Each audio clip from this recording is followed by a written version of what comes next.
Once upon a time, in a village surrounded by vast emerald fields and rolling hills, there was a willow tree unlike any other. Known as the Whispering Willow, it stood at the heart of the village and was said to possess magical powers. The villagers believed that the tree could grant wishes, but only to those whose hearts were pure and selfless. In this village lived a young girl named Lily. She was known for her kind heart and unyielding curiosity. Lily lived with her grandmother, who would often tell her stories of the Whispering Willow and the many wishes it had granted. These stories filled Lily with wonder and a desire to visit the tree herself. One day, as Lily was tending to her chores, she noticed a commotion in the village square. A group of villagers had gathered, whispering anxiously. She hurried over to see what was happening and discovered that the village's well had dried up. Without water, the crops would wither, and the villagers would face a harsh winter. Determined to help, Lily decided to visit the Whispering Willow. That evening, as the sun dipped below the horizon and the stars began to twinkle, Lily made her way to the tree. She knelt beside its gnarled roots and whispered her wish. "Dear Whispering Willow, please bring water back to our village so that we may survive the coming winter," she pleaded, her voice soft but earnest. A gentle breeze rustled the willow's leaves, and Lily felt a strange warmth envelop her. The tree's branches swayed as if acknowledging her request.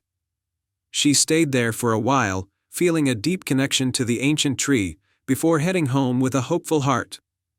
The next morning, Lily woke to the sound of joyous shouts. She rushed outside and saw the villagers gathered around the well. Water was flowing freely once more.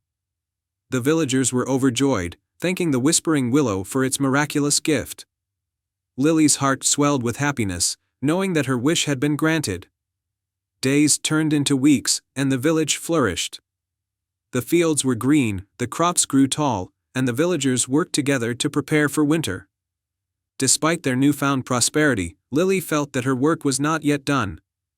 She knew that true happiness came not just from physical well-being but also from the bonds between people. She began organizing gatherings under the Whispering Willow, where villagers could share stories, sing psalms, and celebrate their community. These gatherings brought the villagers closer together, fostering a sense of unity and cooperation. One evening, during one such gathering, an old woman approached Lily. Her eyes sparkled with wisdom, and she spoke with a voice that seemed to echo with the whispers of the willow's leaves.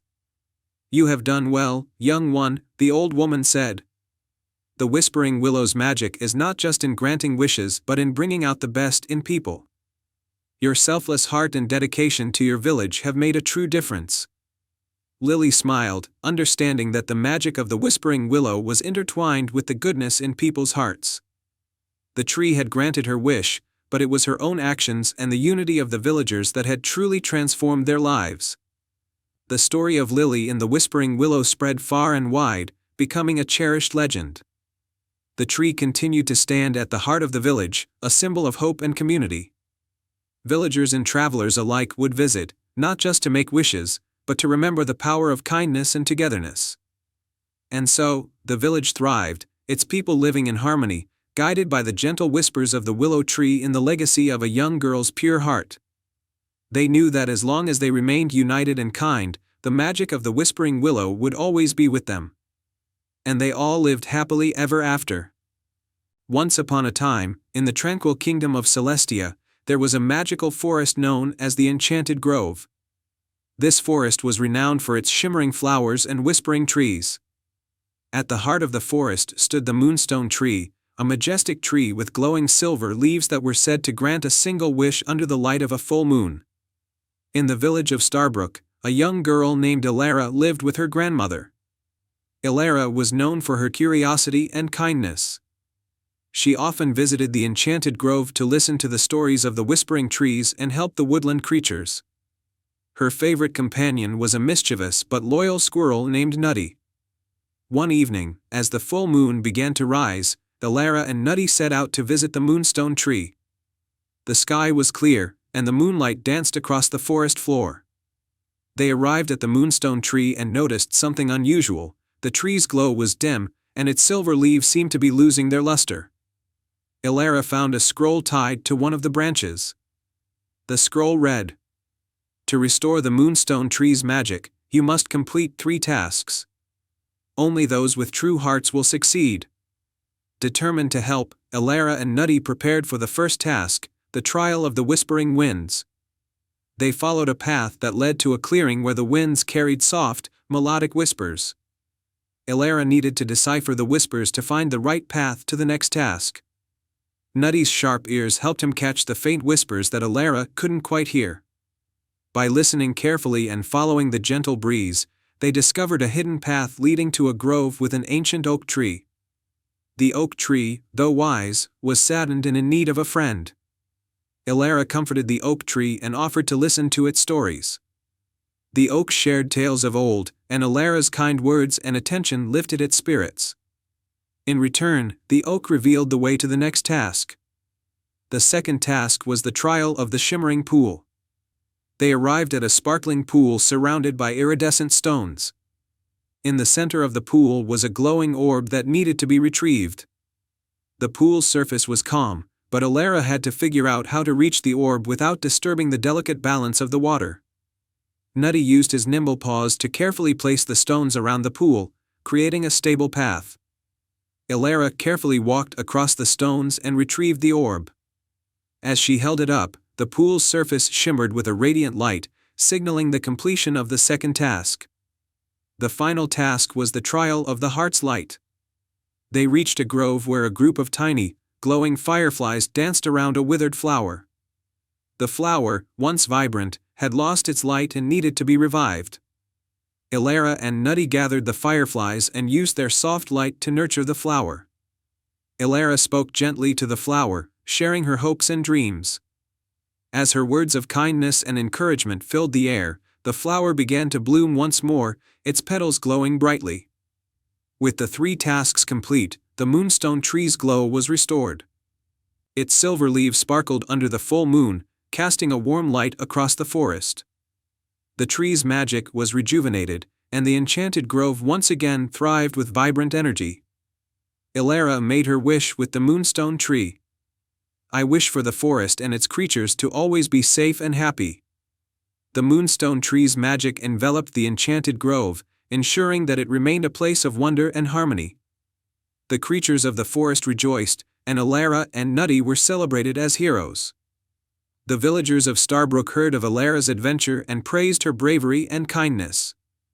The story of Elara and the Moonstone Tree became a cherished legend, a reminder of the power of love and courage. And so, the enchanted grove continued to shine under the moonlight, a symbol of the magic that lives in every heart. The end. Once upon a time, in a village nestled between majestic mountains and a sparkling river, there lived a curious boy named Finn. Finn was known for his bright blue eyes and adventurous spirit. His favorite place to explore was the Whispering Meadow, a beautiful field just beyond the village where wildflowers swayed and the wind told ancient tales. One warm summer evening, as Finn wandered through the meadow, he stumbled upon a hidden path he had never noticed before. The path was lined with twinkling fireflies, leading him towards a secluded grove. At the heart of the grove was a small, shimmering pond that seemed to glow with an otherworldly light. As Finn approached the pond, he noticed that the water was filled with tiny, sparkling stars. The pond was like nothing he had ever seen before. Curious, he knelt by the edge and gazed into the water. To his amazement, a gentle voice spoke from the pond. "Welcome, young traveler. You have discovered the Starlight Pond, a place of great magic and mystery." Finn looked around, searching for the source of the voice. "Who are you?" he asked. "I am Elara, the guardian of the Starlight Pond," the voice replied. "This pond holds a secret that can only be revealed to those with a pure heart and a brave spirit." Finn's eyes widened with excitement. "What secret?" Elara explained, "The pond has the power to grant one wish to someone who proves their worth by completing a quest. To unlock the magic, you must find the 3 hidden stars scattered across the land." Determined, Finn accepted the challenge. Elara told him that the first star was hidden in the enchanted forest, the second in the Cave of Echoes, and the third in the Valley of Shadows. Finn set off on his quest, starting with the enchanted forest. As he entered the forest, he was greeted by a friendly squirrel named Nutmeg. "Can you help me find a hidden star?" Finn asked. Nutmeg nodded eagerly. "I know the forest well. Follow me." They ventured deeper into the forest until they reached a large, ancient oak tree. Nutmeg explained that the star was hidden high up in the tree, but it could only be reached by solving a riddle. Nutmeg recited the riddle: "I have cities, but no houses. I have mountains, but no trees. I have water, but no fish. What am I?" Finn thought for a moment and then answered, "A map." The oak tree's branches parted, revealing a golden star nestled among the leaves. Finn took the star and thanked Nutmeg, continuing his journey to the Cave of Echoes. The cave was dark and eerie, but Finn was not afraid. Inside, he met a wise old bat named Sable, who guarded the second star. Sable explained that the star was hidden behind a wall of echoes, and Finn needed to use his voice to reveal it. Finn spoke out loud, reciting a poem he had learned from his grandmother. The echoes danced around him, creating a harmonious melody. As the echoes faded, the wall parted, revealing the second star. With the second star in hand, Finn proceeded to the Valley of Shadows. The valley was shrouded in darkness, and Finn could barely see. He was met by a shadowy figure named Shade, who guarded the final star.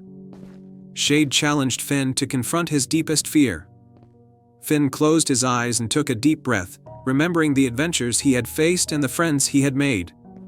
He opened his eyes with newfound courage and stepped forward.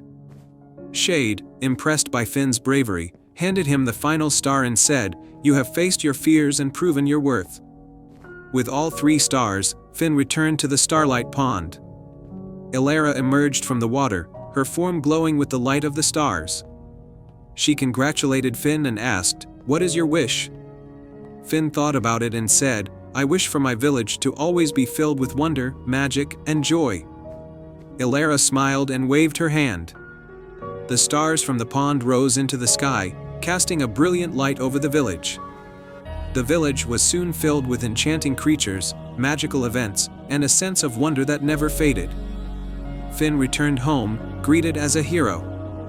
He shared his adventures with the villagers, and the Starlight Pond became a cherished place of magic and inspiration.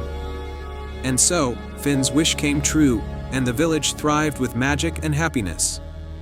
Finn's bravery and pure heart became legendary, reminding everyone that magic could be found by those who dared to seek it. And they lived happily ever after.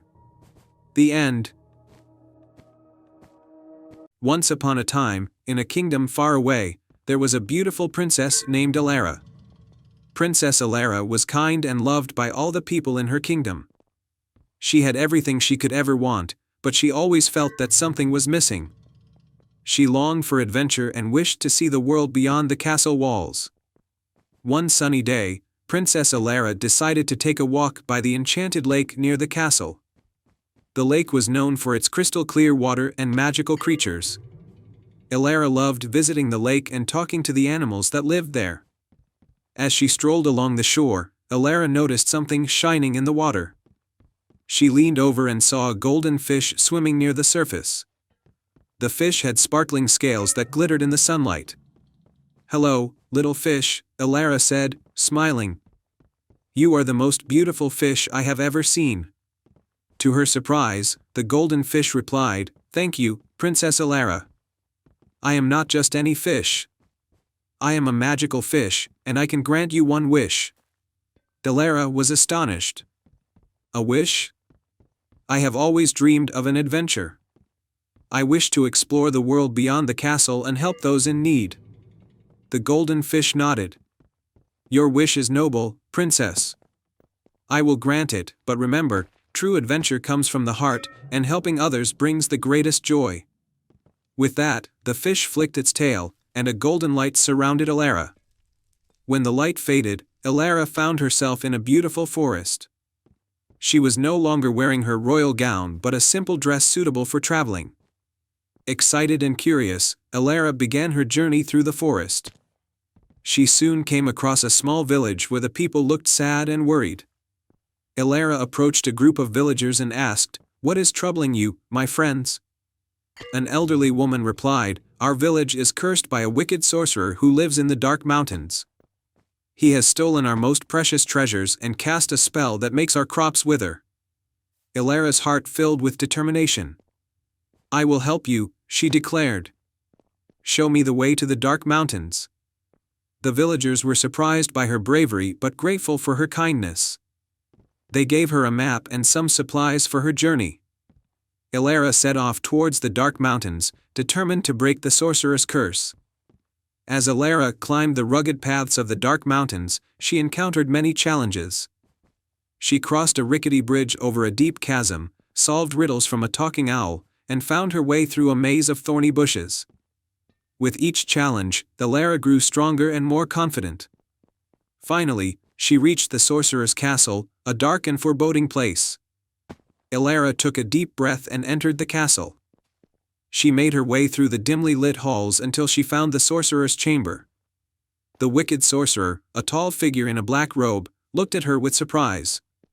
"Who dares to enter my castle?" he demanded. "I am Princess Ilara, and I have come to end your curse and return the treasures you have stolen from the villagers," she replied boldly. The sorcerer laughed. "You are brave, princess, but you cannot defeat me." Ilara remembered the words of the golden fish, "True adventure comes from the heart." She knew she had to use her kindness and courage. "I do not wish to fight you," she said. "I believe there is good in everyone. If you return what you have taken and lift the curse, you can find redemption." The sorcerer was taken aback by her words. No one had ever spoken to him with such kindness. He thought for a moment and then said, "Very well, princess. Your words have touched my heart."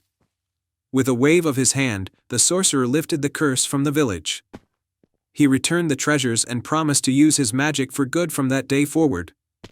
Ilara returned to the village with the treasures and the good news. The villagers rejoiced and celebrated her bravery and kindness. They invited her to stay, but Ilara knew she had more adventures ahead.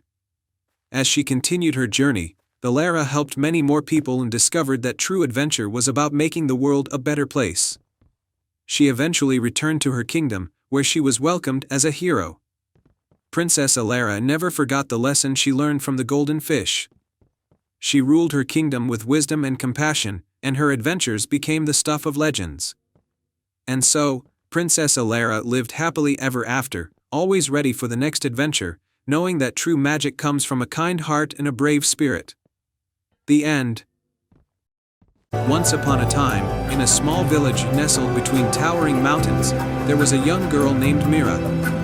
Mira was known for her adventurous spirit and her fascination with the mysteries of nature.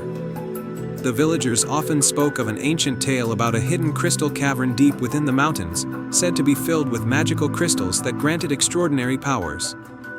Mira's curiosity about the cavern was unquenchable. She dreamed of discovering its secrets and perhaps finding a way to help her village, which had been struggling with a long-lasting drought.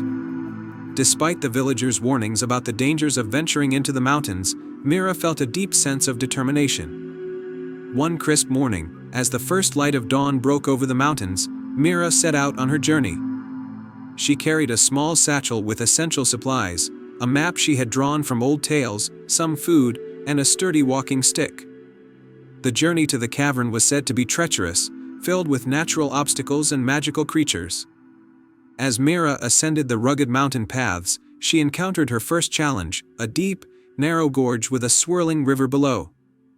The only way across was a rickety bridge made of vines and wooden planks. Mira's heart raced as she stepped onto the bridge, which swayed dangerously with each step. She took a deep breath, focused on her goal, and carefully made her way across, her courage guiding her safely to the other side. Further along the path, Mira came upon a dense forest with trees that seemed to whisper secrets. The forest was known to be enchanted, and Mira had to solve a riddle to find the correct path. The trees murmured, "To find the way, listen well, the path you seek is where the shadows dwell." Mira noticed the shadows of the trees forming a distinct pattern on the ground. She followed the pattern, which led her to a hidden pathway illuminated by soft, glowing mushrooms. After several days of travel, Mira arrived at the entrance to the Crystal Cavern. The cavern was hidden behind a curtain of cascading water that sparkled like diamonds in the sunlight. With a mix of excitement and trepidation, Mira stepped through the waterfall and entered the cavern. Inside, the cavern was a breathtaking sight.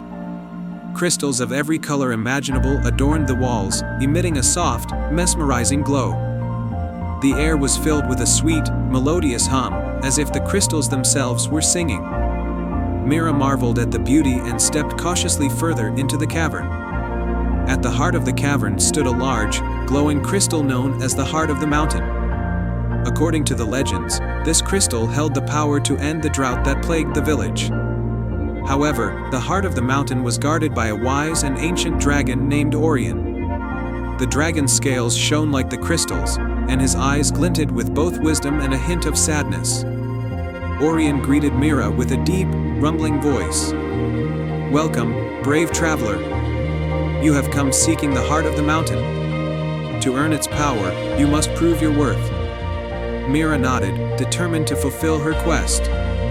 "What must I do?" Orion explained that Mira needed to complete 3 tasks to show her true intentions and purity of heart. Task 1, the Trial of Purity. The first task was to retrieve a crystal from a submerged pool within the cavern, where the waters were enchanted to test the purity of her heart. Mira swam to the depths of the pool, feeling the cool, magical water around her. She found the crystal nestled among the rocks, glowing with a soft, warm light. Her intent was pure, and she returned to Orion with the crystal, passing the trial. Task 2, the Trial of Wisdom. The second task required Mira to solve a complex puzzle formed by shifting crystal patterns on the cavern floor. The puzzle solution revealed a hidden passage. Mira studied the patterns and, using her knowledge of the legends and her intuition, solved the puzzle, revealing the way to the next chamber. Task 3, the Trial of Compassion. For the final task, Orion asked Mira to use the Heart of the Mountain's power to heal a wounded magical creature in the cavern, a young phoenix whose fiery feathers were dimmed by a dark spell. Mira approached the phoenix with empathy and care, using her hands to channel the energy of the Heart of the Mountain. The phoenix's feathers brightened, and it regained its strength and vitality. Having completed all 3 tasks, Mira had demonstrated her courage, wisdom, and compassion. Orion, moved by her sincerity and selflessness, allowed her to take a shard of the Heart of the Mountain. With the shard in hand, Mira journeyed back to her village. As she approached, the once dry land began to change. The shard's magic worked wonders, bringing life-giving water to the parched earth. The rivers and streams flowed again, and the fields bloomed with vibrant crops. The villagers rejoiced, celebrating Mira's bravery and the return of prosperity. Mira's adventure became a cherished tale in the village, a story of courage, wisdom, and compassion that inspired future generations.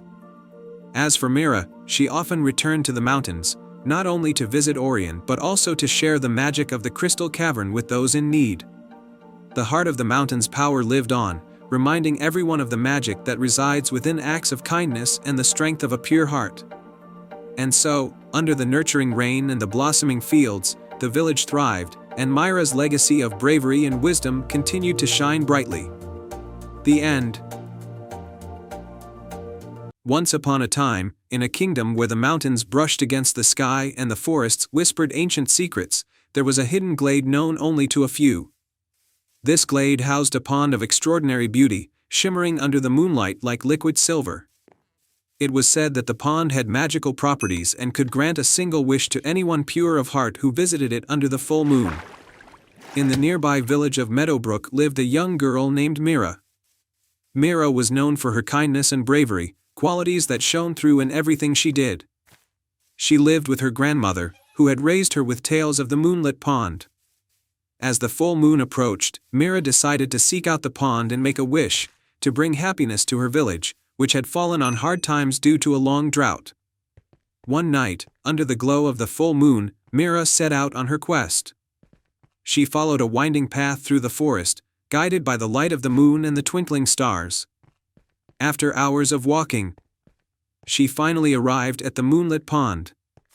Its waters gleamed like a mirror, reflecting the silvery light of the moon. Mira took a deep breath and knelt by the edge of the pond. She closed her eyes and made her wish. I wish for rain to fall on Meadowbrook, so that our fields may be green and our village may prosper. As soon as she spoke, the waters of the pond began to shimmer more brightly, and a soft voice spoke from within the ripples. Your wish is noble, and your heart is pure.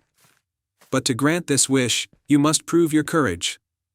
Mira opened her eyes to see a gentle figure rising from the pond, a guardian spirit with shimmering wings and a gown of moonlight. The guardian's eyes sparkled like stars, and her voice was as soothing as a lullaby. Prove your courage? Mira asked, her heart racing with both excitement and fear. Yes, the guardian replied. Beyond this pond lies a dark forest. Within it is a crystal that holds the power to summon the rain. You must retrieve this crystal and bring it back to the pond. Mira nodded, determined to help her village. She took a lantern and ventured into the dark forest, where shadows danced and eerie noises filled the air. The forest seemed to close in around her, but Mira pressed on, guided by the faint glow of her lantern. After what felt like hours, Mira found herself at the heart of the forest, where a towering tree stood. Its branches twisted into strange shapes, and at its base was a small, hidden door. She pushed the door open and stepped into a cavernous space filled with the soft, golden light of the crystal. The crystal was perched on a pedestal in the center of the cavern, glowing with a warmth that made Mira's heart swell with hope. But just as she reached for it, a dark figure emerged from the shadows, a creature with glowing red eyes and sharp claws. It was a forest guardian, tasked with protecting the crystal. Mira took a deep breath, her bravery overcoming her fear.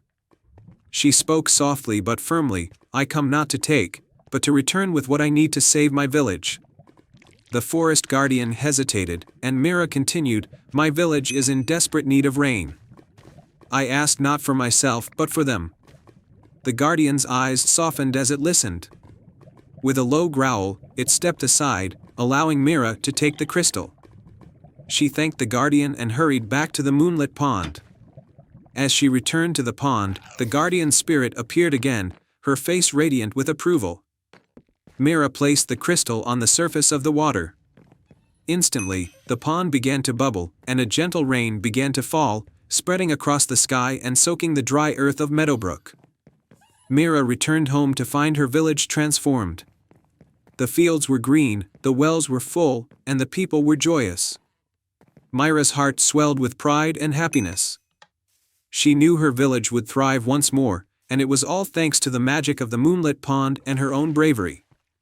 And so, under the soft glow of the moon, Mira's wish had come true. The village of Meadowbrook flourished, and Mira became a legend, known for her courage and kindness. The moonlit pond continued to shimmer under the night sky, a beacon of hope and magic for all who believed in its wonders. Once upon a time, in a village nestled between rolling hills and endless forests, there was a great oak tree that stood at the heart of the woods. The tree was so old and towering that it was said to have witnessed the rise and fall of kingdoms. Its bark was thick and rough, and its leaves shimmered silver in the moonlight. The villagers called it the Enchanted Oak, for legend had it that the tree held magic within its roots, a magic that could grant a single wish every 100 years. In the village, there lived a young girl named Lila. She was the daughter of a woodcutter and spent most of her days exploring the forest with her best friend, a small fox named Bramble. Lila had heard the stories about the Enchanted Oak all her life, and like every child in the village, she dreamed of one day finding the tree and making her wish. One day, Lila overheard her parents talking in hushed voices. Her mother had fallen ill, and no healer in the village knew how to cure her. The sickness was spreading through the land, and there was little hope. Lila's heart ached as she watched her mother grow weaker by the day. Desperate to help, Lila decided to find the Enchanted Oak. She had never ventured deep enough into the forest to see the ancient tree, but she believed in its magic. Early one morning, with Bramble by her side, Lila set off into the forest, following the whispered stories of the villagers that had been passed down through generations. The forest was darker and denser than she had ever imagined. The trees grew taller and closer together, and strange creatures skittered in the shadows. But Lila pressed on, her heart filled with determination. The sun began to set, casting long shadows across the forest floor, and Lila feared she might lose her way. But just as she was about to turn back, a soft glow appeared in the distance, lighting a path through the trees. Lila followed the glow, and soon, she stood before the enchanted oak. It was more magnificent than she had ever dreamed. The tree's bark seemed to hum with energy, and its silver leaves rustled softly, though there was no wind. At the base of the tree, ancient symbols were carved into the roots, glowing faintly in the twilight. Lila approached the tree, her heart pounding. She had heard that the oak only granted wishes to those who were pure of heart, and she hoped she was worthy. As she placed her hand on the rough bark, the tree seemed to sigh, and a soft, gentle voice echoed in the air. "Why do you seek me, child?" Lila took a deep breath and spoke. "I wish to heal my mother. She is very ill, and no one knows how to help her. Please, enchanted oak, grant me the power to save her." The tree was silent for a moment, and then the voice spoke again. "Your wish is selfless, and your heart is true. But all magic comes with a price, little one. The magic of the forest is ancient and must be respected. If I grant your wish, you will have to give something in return." Lila's heart sank. She had nothing to give. "What must I give?" she asked. The tree's leaves shimmered softly. "You must stay here, in the heart of the forest, and become its guardian. You will protect the magic of the woods and ensure that it is never misused." Lila hesitated. She loved the forest, but the thought of leaving her family, her village, and everything she knew behind was a heavy burden. Still, she knew she could not let her mother die. With a heavy heart, Lila nodded. "I will stay and protect the forest." The enchanted oak's branches swayed, and a soft light surrounded Lila. "Your sacrifice is noble. The magic will heal your mother, and she will live a long and healthy life. But from this day on, you will be the guardian of the forest. The trees, the animals, and the spirits of the woods will be under your care." Lila felt the magic of the tree flow through her, filling her with warmth and strength. She knew that she had made the right choice, even though it meant leaving her old life behind. The next morning, the villagers awoke to find the forest alive with a new energy. The sickness that had plagued the land began to disappear. And Lila's mother woke, healthy and strong. The villagers rejoiced, but Lila was nowhere to be found. Years passed, and the story of Lila's sacrifice became legend. Some said they saw her spirit wandering the forest, a guardian watching over the trees and creatures. Others claimed that if you ventured deep enough into the woods, you could still hear her laughter, carried on the wind like a song.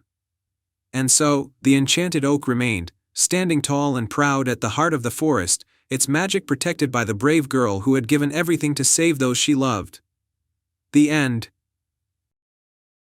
Once upon a time, in a secluded valley hidden by misty mountains, there was a small village called Eldergrove. Eldergrove was known for its lush gardens and vibrant flowers, but the most remarkable of all was the starflower. This rare and magical flower bloomed only once every 100 years, under the light of the midnight sun. The starflower was said to possess incredible powers.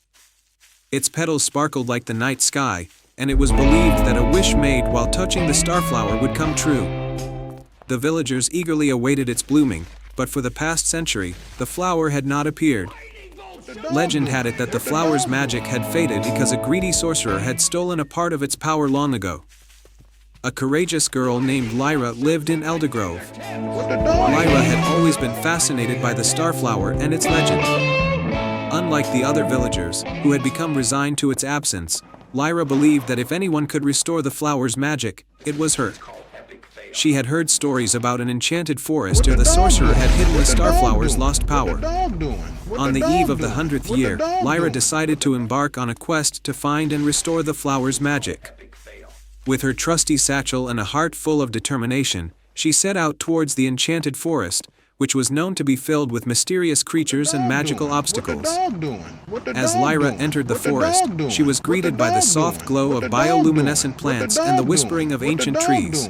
The air was filled with the sweet scent of blooming flowers, but the forest was eerily quiet. Lyra followed a path marked by twinkling fireflies, her path lit by the moon's gentle glow. Along the way, she encountered a talking fox named Orion. Orion was wise and had heard tales of the sorcerer's hidden lair.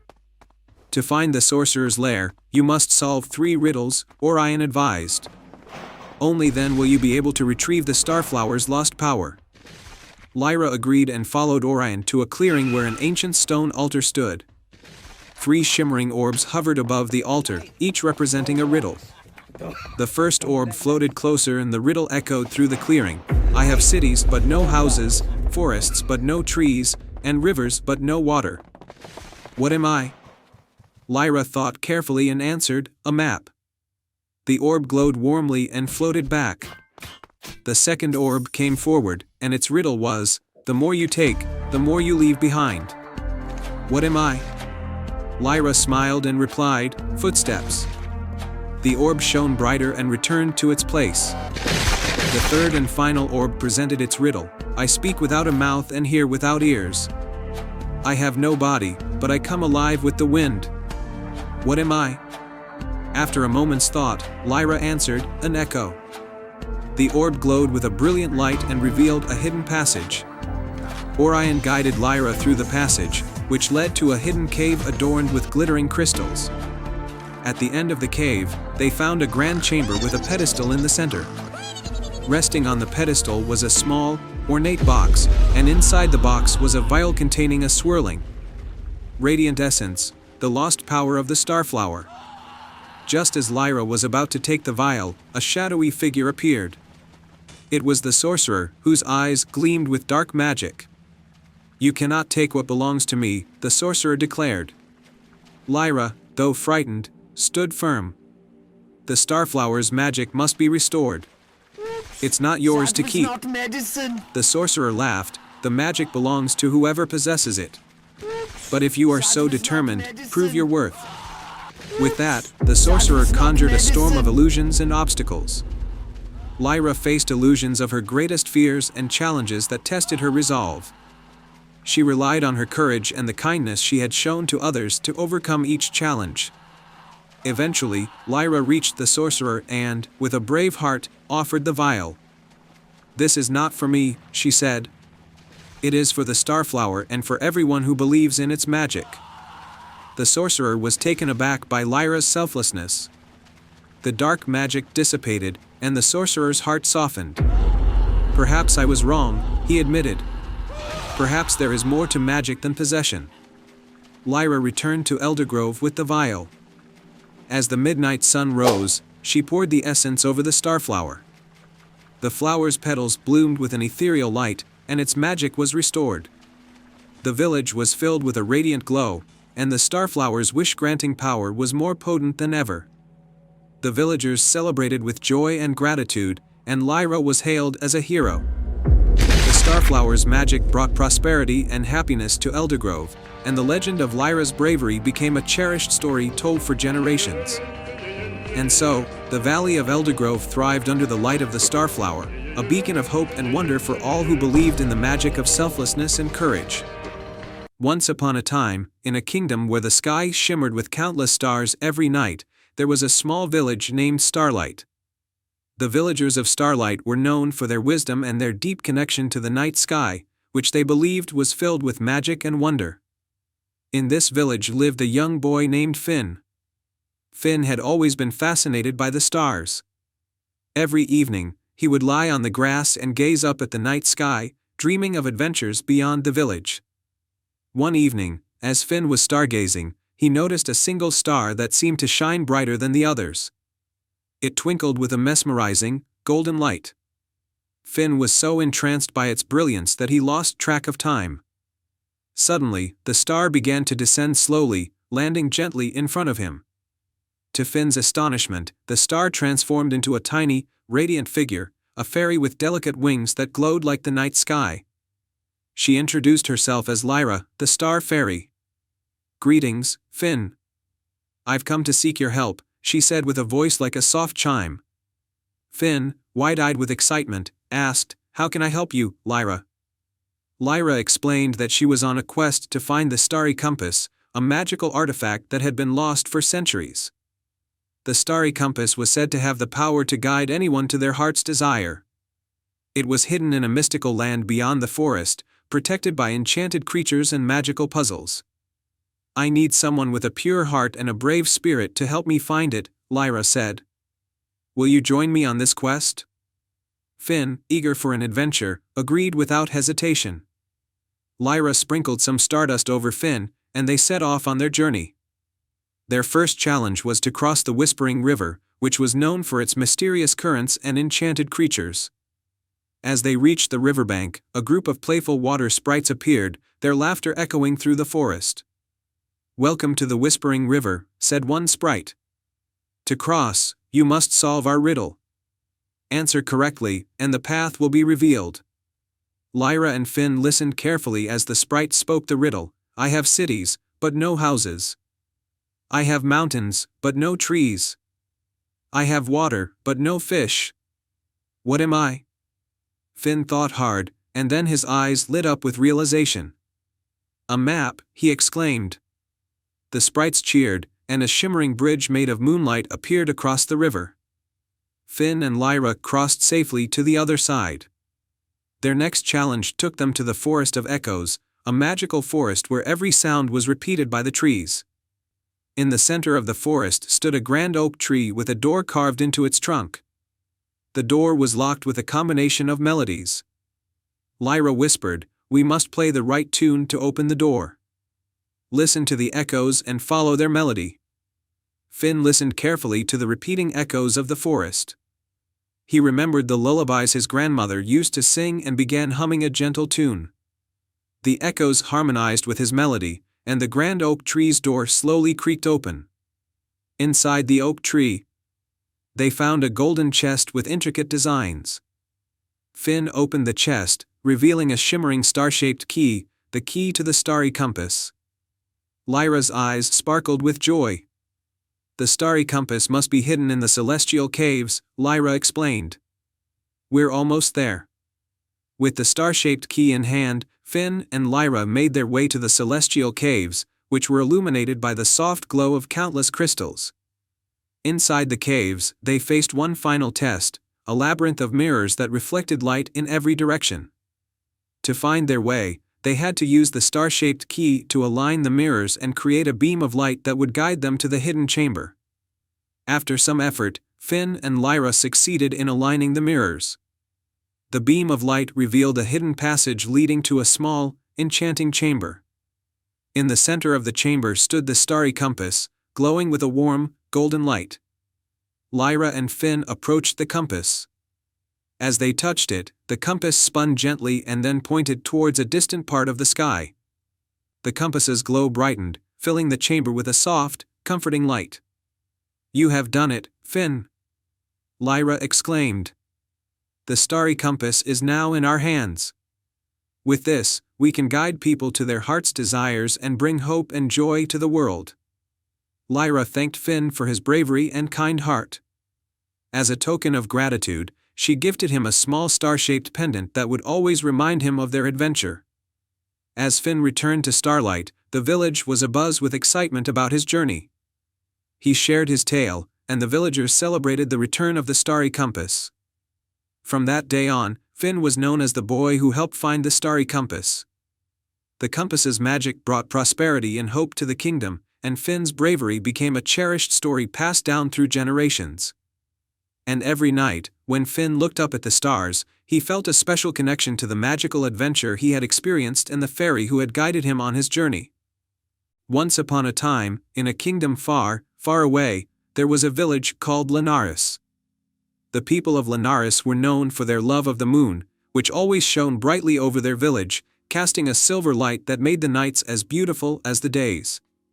The villagers believed that the moonlight was a gift from the Moon Queen, a mysterious and kind ruler who lived in a palace made of silver and crystal on the moon itself. One night, however, something strange happened. The moon did not rise, and the sky remained dark. The villagers waited and waited, but the moonlight never came. The once lively village grew quiet and cold, and the people of Linares became worried. Without the moonlight, their crops wouldn't grow, their rivers would dry up, and the village would fall into despair. In the village lived a young girl named Alina, who was known for her bravery and kind heart. Alina loved the moon more than anything, and she couldn't bear to see her village suffer. Determined to find out what had happened to the moon, Alina decided to climb the tallest mountain in the kingdom, the Moon Spire, where she believed she could speak to the Moon Queen herself. Alina packed a small bag with some food, a warm cloak, and a lantern, and set off on her journey. The path to the Moon Spire was steep and treacherous, but Alina was not afraid. She climbed higher and higher, through dense forests and across rocky cliffs, until she reached the peak of the mountain. There, at the very top, she found a hidden staircase made of silver, leading up into the sky. Without hesitation, Alina began to climb the staircase. As she ascended, the air grew colder, and the stars seemed to come closer, twinkling brightly around her. Finally, after what felt like hours, she reached the top and found herself standing before the gates of the Moon Queen's palace. The palace was even more magnificent than Alina had imagined. Its walls sparkled like diamonds, and the towers reached up into the stars. The gates opened silently as Alina approached, and she stepped inside, feeling a sense of awe and wonder. In the grand hall of the palace, Alina found the Moon Queen, sitting on a throne made of moonstone, her gown flowing like liquid silver. Her hair was as dark as the night sky, and her eyes shone with the light of 1,000 stars. But the Moon Queen looked sad, and Alina could see that something was terribly wrong. "Your Majesty," Alina said, bowing deeply, "I have come from the village of Linares. The moonlight has disappeared, and my village is in great need. Please, tell me what has happened." The Moon Queen sighed, her voice soft and melodic. "Brave Alina, the moonlight has indeed been lost. A dark sorcerer named Malakar, who despises all things light and beautiful, has stolen the moon's heart, a magical gem that gives the moon its light. Without the moon's heart, the moon cannot shine, and darkness will spread across the land." Alina's heart sank, but she did not lose hope. "Where is this sorcerer, Malakar? How can we retrieve the moon's heart and restore the moonlight?" The Moon Queen smiled faintly at Alina's determination. "Malakar hides in the Shadow Realm, a place of eternal darkness far beyond this world.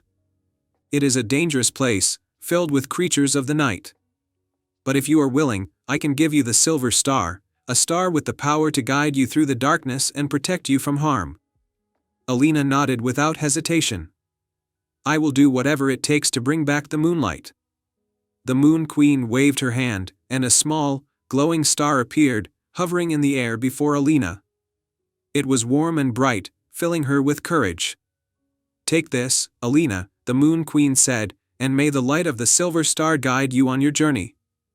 With the Silver Star in hand, Alina set off for the Shadow Realm. The path was dark and filled with shadows that seemed to reach out to her, but the Silver Star lit the way, keeping the darkness at bay. After a long and arduous journey, she finally reached the entrance to the Shadow Realm, a massive, black gate guarded by 2 fearsome creatures with glowing red eyes. As Alina approached, the creatures snarled and blocked her path. But Alina held up the Silver Star, and its light grew brighter, forcing the creatures to retreat.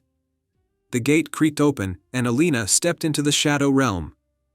The Shadow Realm was a place of nightmares, with twisted trees and a sky that was pitch black.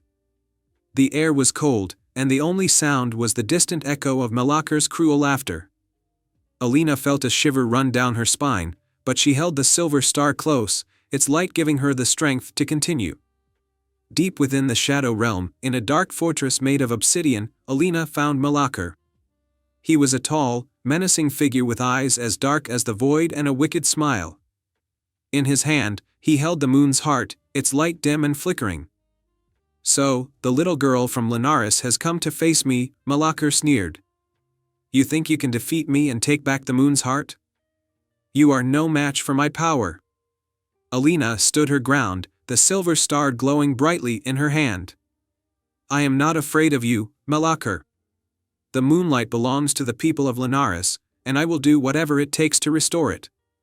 Melakar laughed, but as he did, the silver star's light grew even brighter, filling the fortress with a blinding light. Melakar screamed in pain, dropping the moon's heart as he tried to shield his eyes from the light. Seizing the opportunity, Alina rushed forward and grabbed the moon's heart. As soon as her hand touched the gem, the silver star's light merged with the moon's heart, restoring its full brilliance.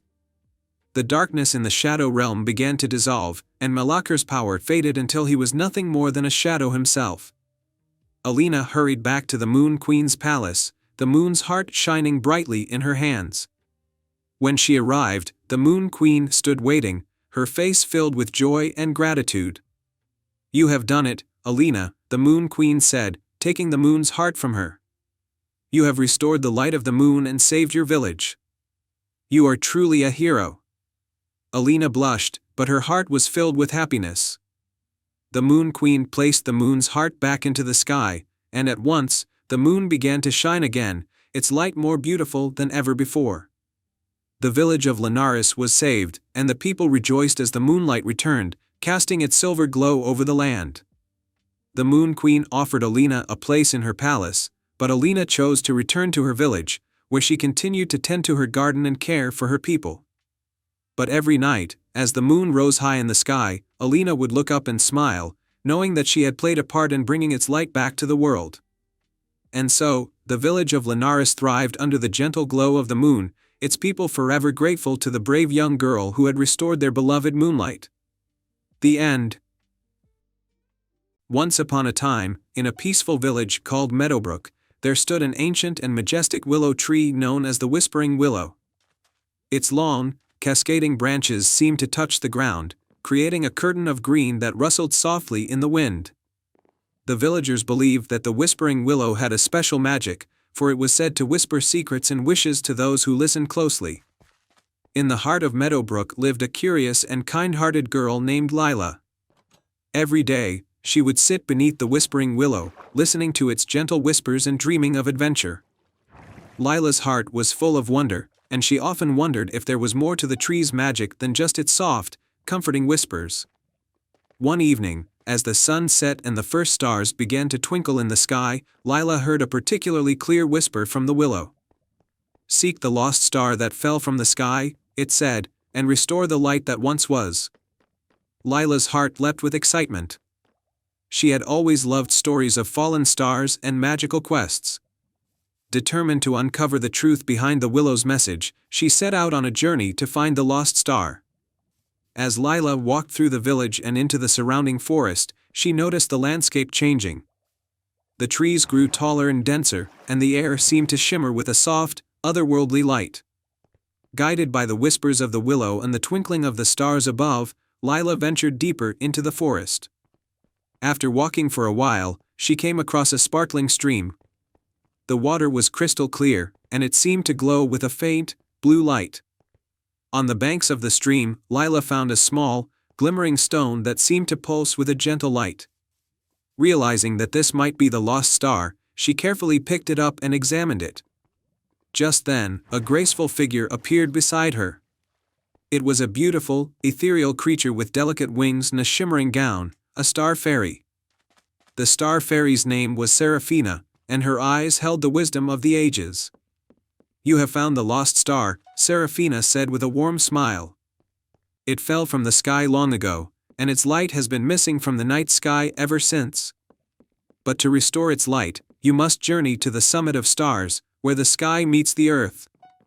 With Seraphina's guidance, Lila continued her journey. They traveled through enchanted forests, across moonlit meadows, and up a winding mountain path. The summit was a breathtaking sight, where the sky seemed to touch the earth in a perfect, celestial embrace. At the summit, there was an ancient, stone altar bathed in moonlight. Seraphina instructed Lila to place the star upon the altar. As Lila carefully set the star in place, it began to glow with an intense, radiant light. The light grew brighter and brighter until it soared into the night sky, joining the constellation of stars that sparkled above. The night sky seemed to come alive with renewed brilliance. The lost star had returned, and its light danced across the heavens, filling the world with a magical glow. Seraphina thanked Lila for her bravery and kindness. "You have restored the light of the star and brought back its magic. The Whispering Willow knew that you were the one who could complete this quest." As a token of gratitude, Seraphina gifted Lila a small vial of stardust.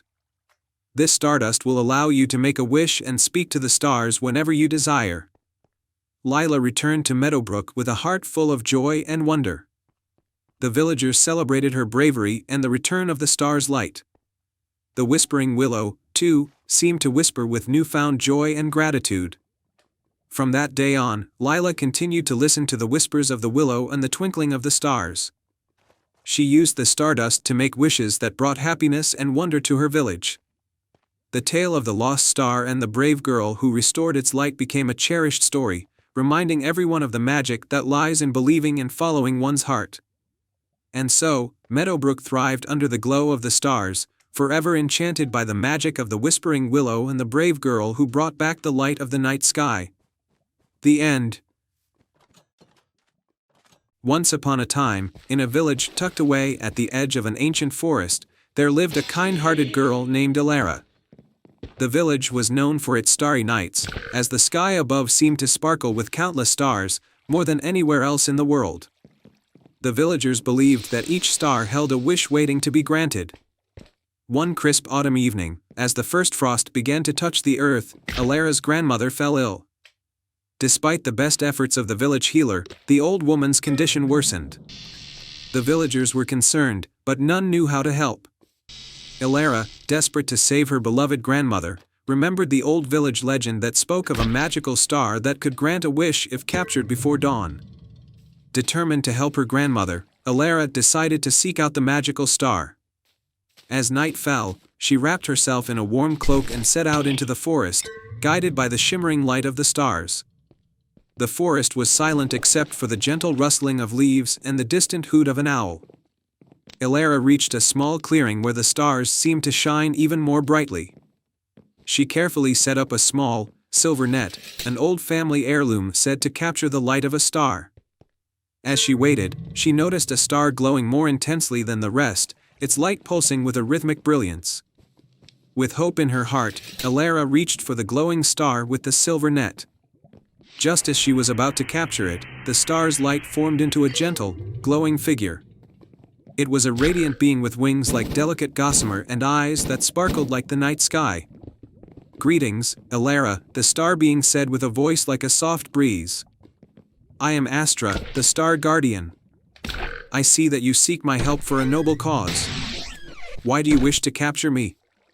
Elara explained her grandmother's illness and how she needed the star's magic to heal her. Astra listened intently, her luminous form shimmering with empathy. "I can grant your wish," Astra said gently, "but you must first prove the purity of your heart. To do this, you must complete a quest. In the forest lies a hidden glade where a rare flower, the moon blossom, blooms only once every 100 years. This flower holds the power of renewal and healing. Find it, and your grandmother's wish will be granted." Elara thanked Astra and set off into the forest once more. The journey was fraught with challenges. She crossed a river of shimmering stardust by solving a riddle spoken by the river spirits.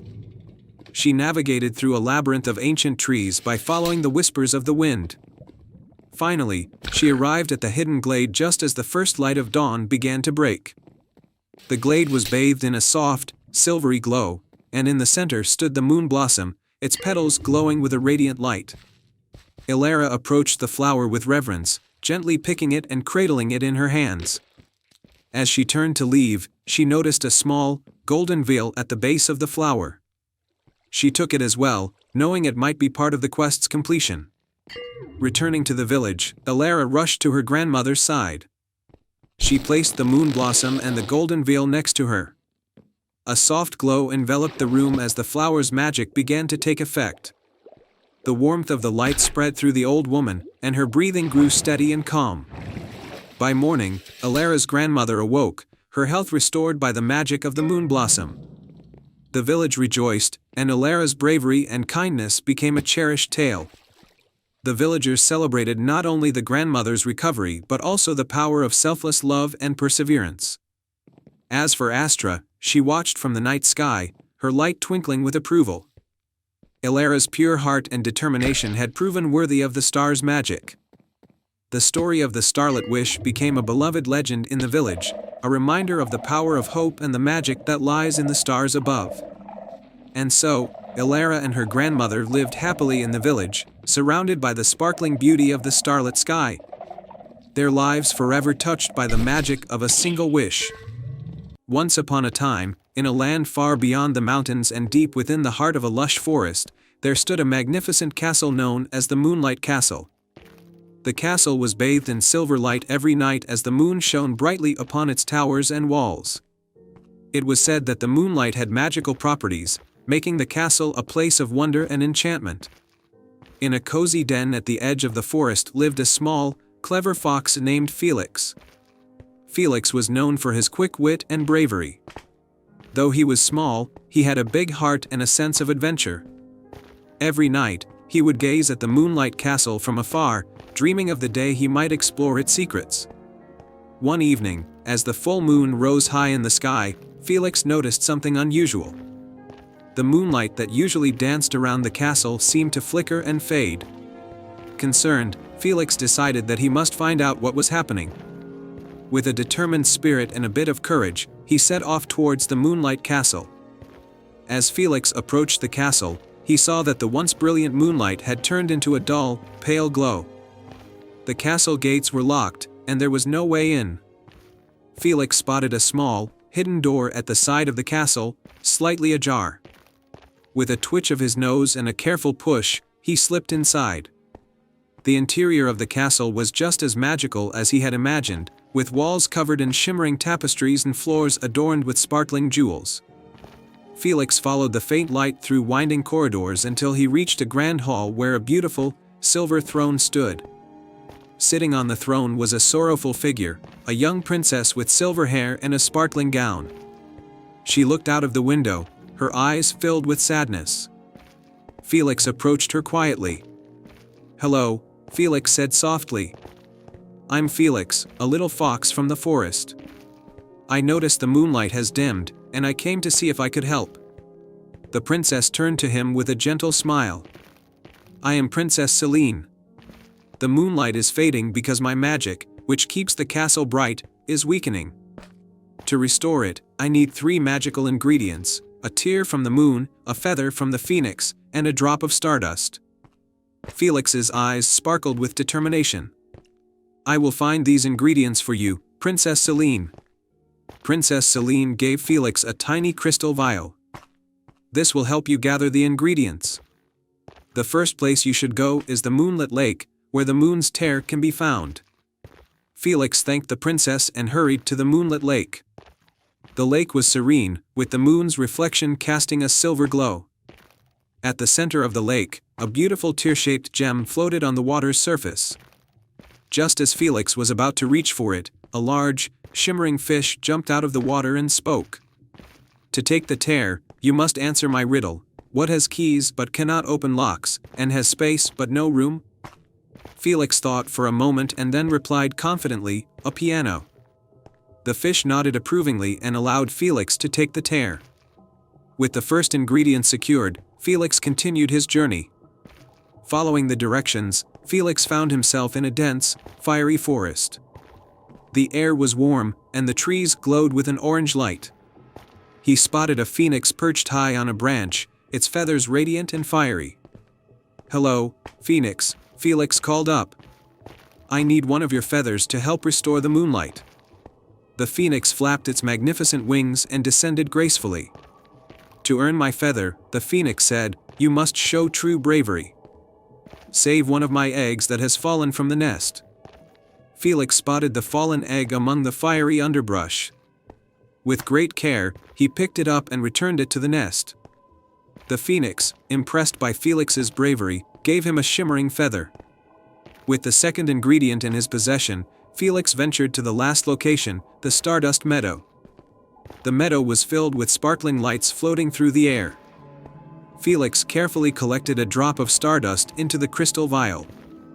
Returning to the Moonlight Castle, Felix presented the 3 ingredients to Princess Celine. She placed them together on the throne, and a brilliant light enveloped the castle. The moonlight returned, brighter and more beautiful than ever before. Princess Celine smiled gratefully at Felix. "You have done a great deed, Felix. You have restored the magic of the Moonlight Castle. Your bravery and kindness will always be remembered." Felix felt a warm glow of happiness.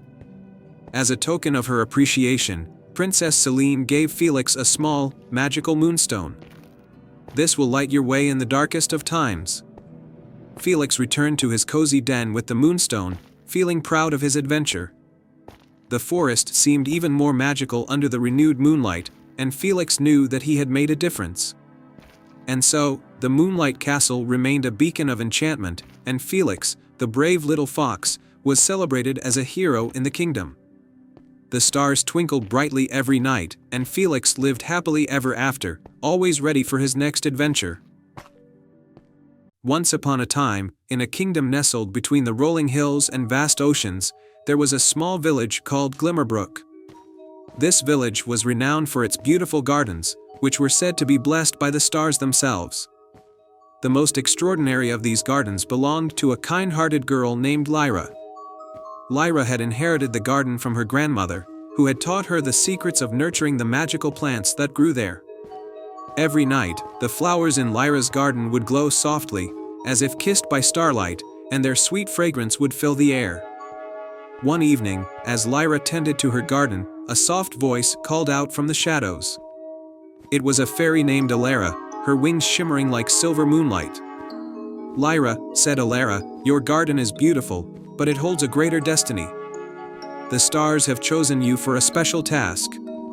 Curious and a little anxious, Lyra listened as Alara explained. "Far beyond the mountains lies the Valley of Shadows, a place where light and hope have been forgotten. The heart of the garden, a magical flower that blooms once every century, can restore light to the valley. You must find this flower and bring it back before the next full moon." Determined to help, Lyra agreed. The next morning, she set out on her journey, accompanied by her loyal cat, Luna, who had a knack for sensing magic. They traveled through dense forests, across roaring rivers, and up steep mountains. One night, as they camped under the stars, Lyra heard a rustling sound. Luna's eyes glowed in the dark, and they soon spotted a figure approaching. It was a wise old turtle named Tiberius, who had heard of their quest. "I can guide you through the Valley of Shadows," he offered.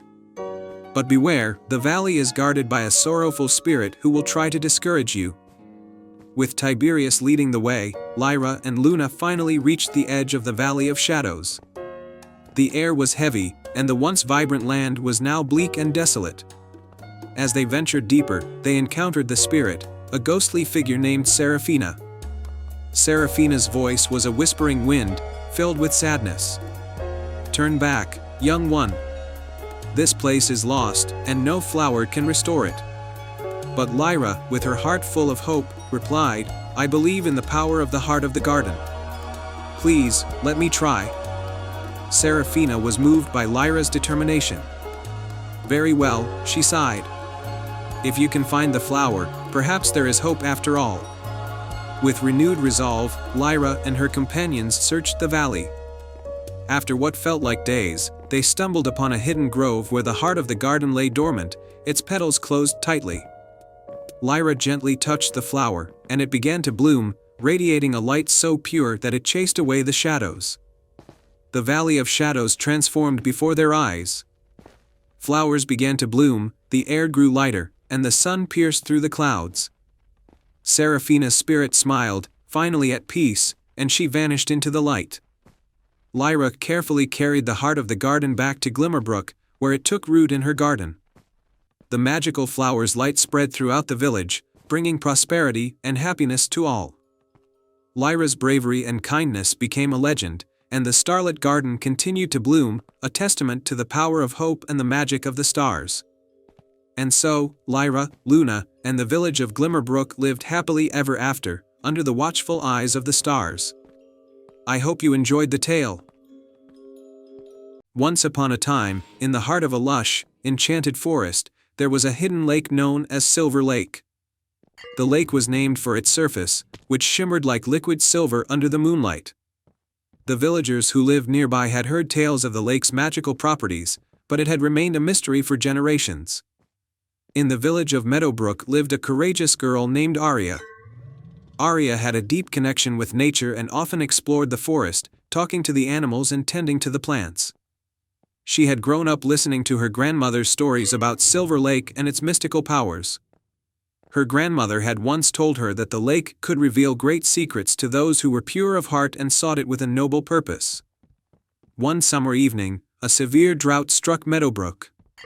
The fields dried up, and the village's well went dry.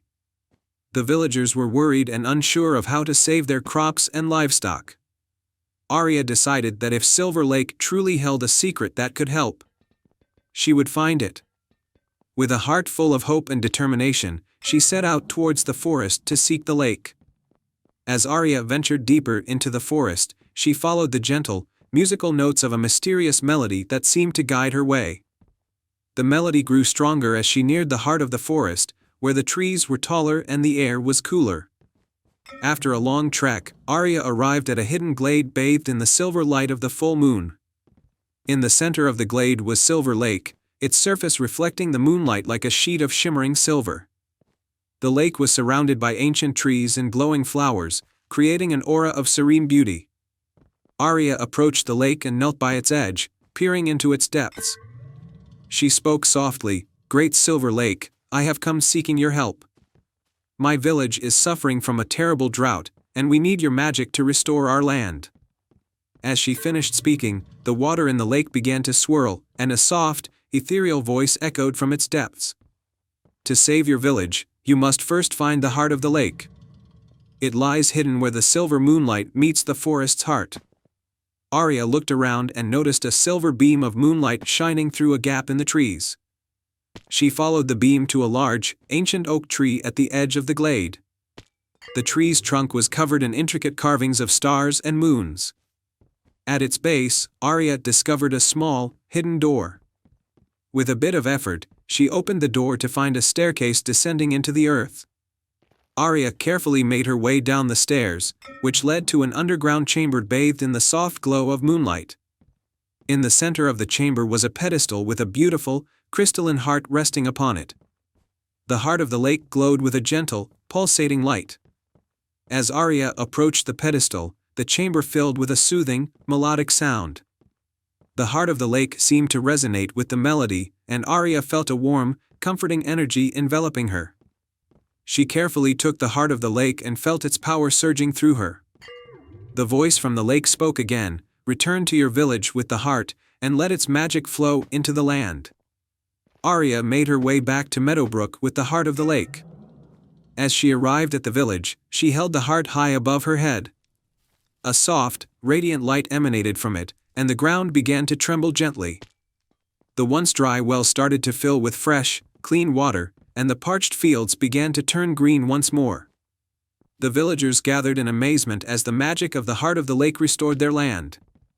The crops began to grow, and the river that ran through the village once again flowed with sparkling water. The village was saved from the drought, and the people celebrated with joy and gratitude. Arya was hailed as a hero, but she humbly credited the magic of Silver Lake and the guidance it had provided. The story of Arya's bravery and the magic of Silver Lake became a beloved tale in Meadowbrook, passed down through generations as a reminder of the power of hope, courage, and the wonders of the natural world. And so, Meadowbrook thrived once more, its fields lush and its waters flowing, forever touched by the secret of the Silver Lake and the courageous heart of a young girl who believed in its magic. The end. The enchanted orchard. Once upon a time, in a quaint kingdom nestled between emerald hills and sparkling rivers, there was a mystical orchard known as the Enchanted Orchard. This orchard was renowned for its magical fruits, which were said to have the power to grant one wish to someone with a pure heart and noble intentions. However, the orchard was hidden deep within an ancient forest and could only be found by those who truly needed its magic. In a small, humble village at the edge of the forest lived a young girl named Lila. Lila was known for her kindness and selflessness. She spent her days helping her family and neighbors, tending to the village's gardens, and caring for the sick. Despite her generosity, Lila and her village were suffering from a terrible blight that had ruined their crops and left them in dire need of food. One day, as Lila was tending the village garden, she overheard a group of travelers talking about the enchanted orchard. They spoke of its magical fruits and the wonders it could bring. Determined to help her village, Lila decided she would venture into the forest to find the orchard and use its magic to save her home. The journey begins early the next morning. Lila packed a small satchel with bread, a flask of water, and a warm cloak. She set off into the ancient forest, guided only by the whispers of the wind and the stories she had heard. The forest was dense and mysterious, with towering trees and winding paths. As she journeyed deeper into the forest, Lila encountered a wise old owl perched on a gnarled tree branch. The owl looked at her with piercing eyes and said, "To find the enchanted orchard, you must first solve my riddle. I have branches but no fruit, no trunk but plenty of leaves. What am I?" Lila pondered for a moment and then answered, "A book." The owl hooted in approval and flapped its wings, revealing a hidden path illuminated by a soft, silver glow. Lila followed the path, her heart filled with hope. The mysterious glade. The path led Lila to a serene glade where the trees were adorned with glowing fireflies. In the center of the glade was a gently bubbling spring, and beside it stood a graceful deer. The deer spoke softly. "To continue, you must solve this riddle. What has cities, but no houses, mountains, but no trees, and water, but no fish?" Lila thought carefully and then answered, "A map." The deer nodded and stepped aside, revealing a shimmering bridge that spanned across the spring. Lila crossed the bridge and continued her journey. The enchanted orchard. The bridge led Lila to a hidden grove bathed in golden light. In the center of the grove stood the enchanted orchard, its trees laden with glowing fruits of every color imaginable. The air was filled with a sweet, intoxicating fragrance. Lila approached the orchard and saw a large, ancient tree in the middle, with a single, magnificent fruit hanging from its branches. The tree spoke in a deep, melodic voice, "To receive the magic of the enchanted orchard, you must make a wish with a heart full of love and selflessness. What you wish for should benefit others." Lila took a deep breath and made her wish. "I wish for my village to be blessed with abundant crops and to have enough food for everyone, so that no one has to go hungry." As she spoke, the magnificent fruit began to glow even brighter, and a gentle breeze carried its magic back to Lila's village. The light spread across the forest, flowing into the fields and gardens of her home. The return to the village. When Lila returned to her village, she was greeted with astonished joy. The once barren fields were now lush and green, the crops were thriving, and there was plenty of food for everyone. The village celebrated with a grand feast, and the people were filled with gratitude for Lila's bravery and kindness. The magic of the enchanted orchard had transformed the village, bringing prosperity and happiness to all.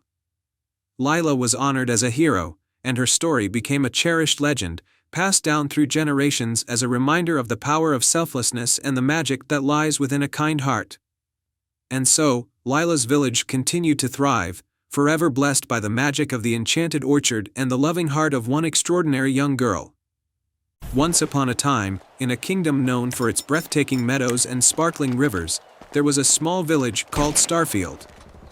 Starfield was famous for a single, extraordinary flower called the starflower.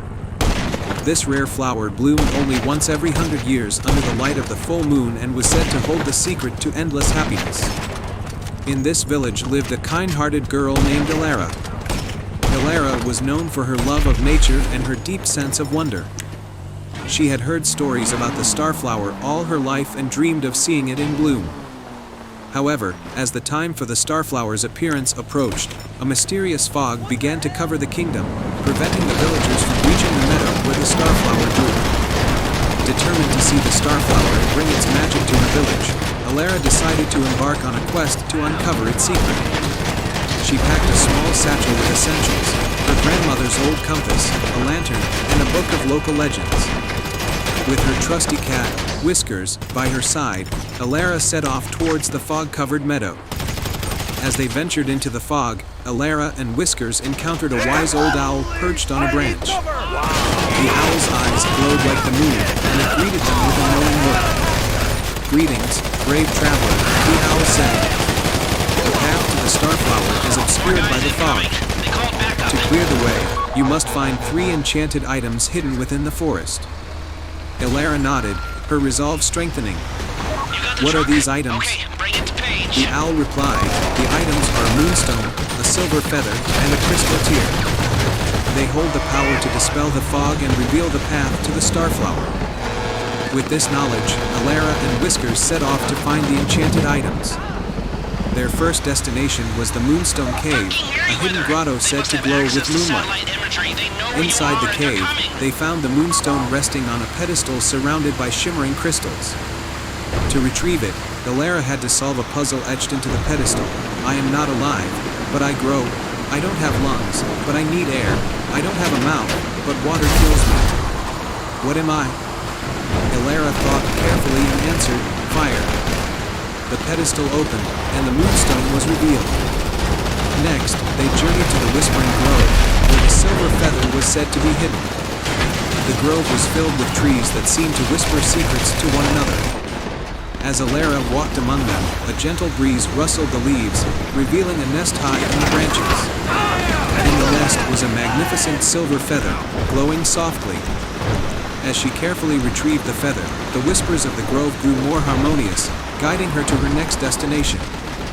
The final item, the crystal tear, was located in the heart of the forest, a mystical glade where magical creatures gathered. Elara found the glade, but the crystal tear was guarded by a mischievous sprite named Pippin. Pippin challenged Elara to a game of riddles. "If you can solve my riddle, the crystal tear will be yours. If not, you must leave empty-handed." Pippin's riddle was, "I am always in front of you but never seen. I am what you leave behind when you move forward. What am I?" Elara thought for a moment and answered, "A shadow."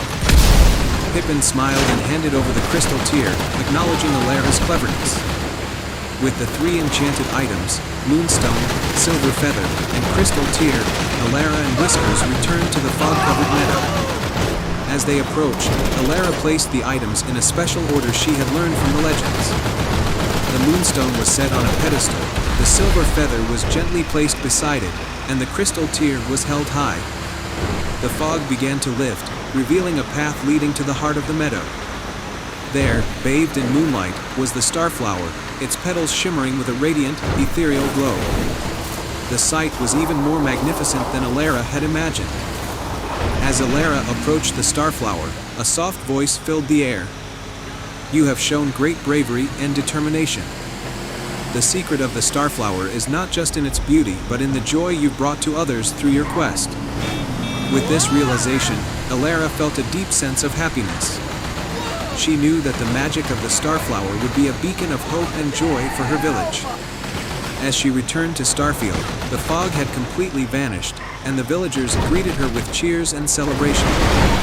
The Starflower's magic brought prosperity and happiness to the village, and Elara's story became a cherished legend, reminding everyone of the power of courage, kindness, and the pursuit of dreams. And so, Elara, Whiskers, and the village of Starfield lived happily ever after, always carrying the light and magic of the Starflower in their hearts. I hope you enjoyed this fairy tale. Once upon a time, in a quaint kingdom surrounded by rolling meadows and sparkling streams, there lay a hidden grove known as the Enchanted Grove. It was said that this magical grove had the power to grant a single wish to anyone who discovered its secret and proved their heart's true intent. The grove was hidden deep within the Whispering Woods, a forest known for its mysterious and sometimes mischievous inhabitants. In this kingdom lived a kind-hearted girl named Eloan. Eloan loved her village dearly and was always helping others, whether it was tending to the sick, mending clothes, or gathering food. Despite her humble life, she dreamt of discovering the Enchanted Grove and using its magic to heal her village, which had recently suffered from a severe drought and a series of unfortunate events. One crisp autumn morning, Eloan decided that it was time to embark on a quest to find the Enchanted Grove and bring its magic back to her village. The first challenge, the Whispering Woods. Iloan's journey began in the Whispering Woods, a dense forest where the trees seemed to whisper secrets to each other. As she walked through the woods, she encountered a wise old owl perched high on a branch, its eyes gleaming with ancient knowledge. To find the way through the Whispering Woods, the owl hooted, "You must solve this riddle. I speak without a mouth and hear without ears. I have no body, but I come alive with the wind. What am I?" Iloan thought for a moment and answered, "An echo." The owl nodded approvingly and pointed with its wing towards a narrow, hidden path that led deeper into the forest. "Follow this path to continue your quest," the owl advised. The second challenge, the Glimmering Lake. Iloan followed the path and soon arrived at the Glimmering Lake, a serene body of water that sparkled like a bed of diamonds under the sun. The lake was guarded by a graceful water spirit with shimmering scales and a gentle smile. To cross the Glimmering Lake, the water spirit said in a soothing voice, "You must answer this question. What has keys but can't open locks? Has space but no room, and you can play but not touch?" Iloan pondered the question and replied, "A piano." The water spirit's eyes twinkled with delight, and with a graceful wave of her hand, she created a bridge of floating lilies across the lake. Iloan carefully crossed the bridge, feeling a sense of determination as she neared the next part of her journey. The third challenge, the Cave of Luminescence. On the other side of the lake, Iloan discovered the entrance to the Cave of Luminescence, a grand cavern with walls that glowed softly with a magical light. At the entrance of the cave was a large stone door inscribed with celestial symbols. A melodious voice echoed from within the cave, "To unlock this door and find the enchanted grove, you must reveal your true heart. Share your deepest wish and prove that you seek it with sincerity." Iloan took a deep breath and spoke with honesty, "My deepest wish is to find the enchanted grove and use its magic to heal my village. I want to restore the land and bring hope and prosperity to those who have suffered." The cave's walls began to glow with a warm, golden light, and the ancient door slowly creaked open, revealing a hidden grove bathed in a soft, otherworldly glow. In the center of the grove stood a majestic tree with leaves that shimmered like stardust. The revelation, the grove's gift. With a heart full of hope, Iloan approached the tree and gently touched its trunk. The tree's leaves rustled, and a gentle breeze carried a soft, melodic voice. "You have shown great courage and a pure heart. The magic of the enchanted grove lies in your own intentions." The tree's branches swayed, and a brilliant light enveloped Iloan. When the light faded, she found herself holding a small, radiant seed. "Plant this seed in your village, and its magic will restore the land and bring joy to your people." Iloan thanked the magical tree and hurried back to her village. She planted the seed in the center of the village, and as it began to grow, the land around it flourished. The fields turned lush and green. The river flowed with crystal clear water, and a renewed sense of hope and happiness filled the hearts of the villagers. The villagers celebrated Iloan's bravery and the magic of the enchanted grove, grateful for the restoration of their land and their lives.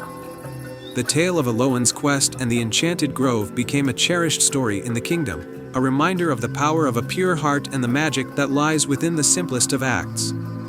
Under the glowing light of the enchanted grove, the village thrived once more, forever grateful for the girl who had brought their dreams to life.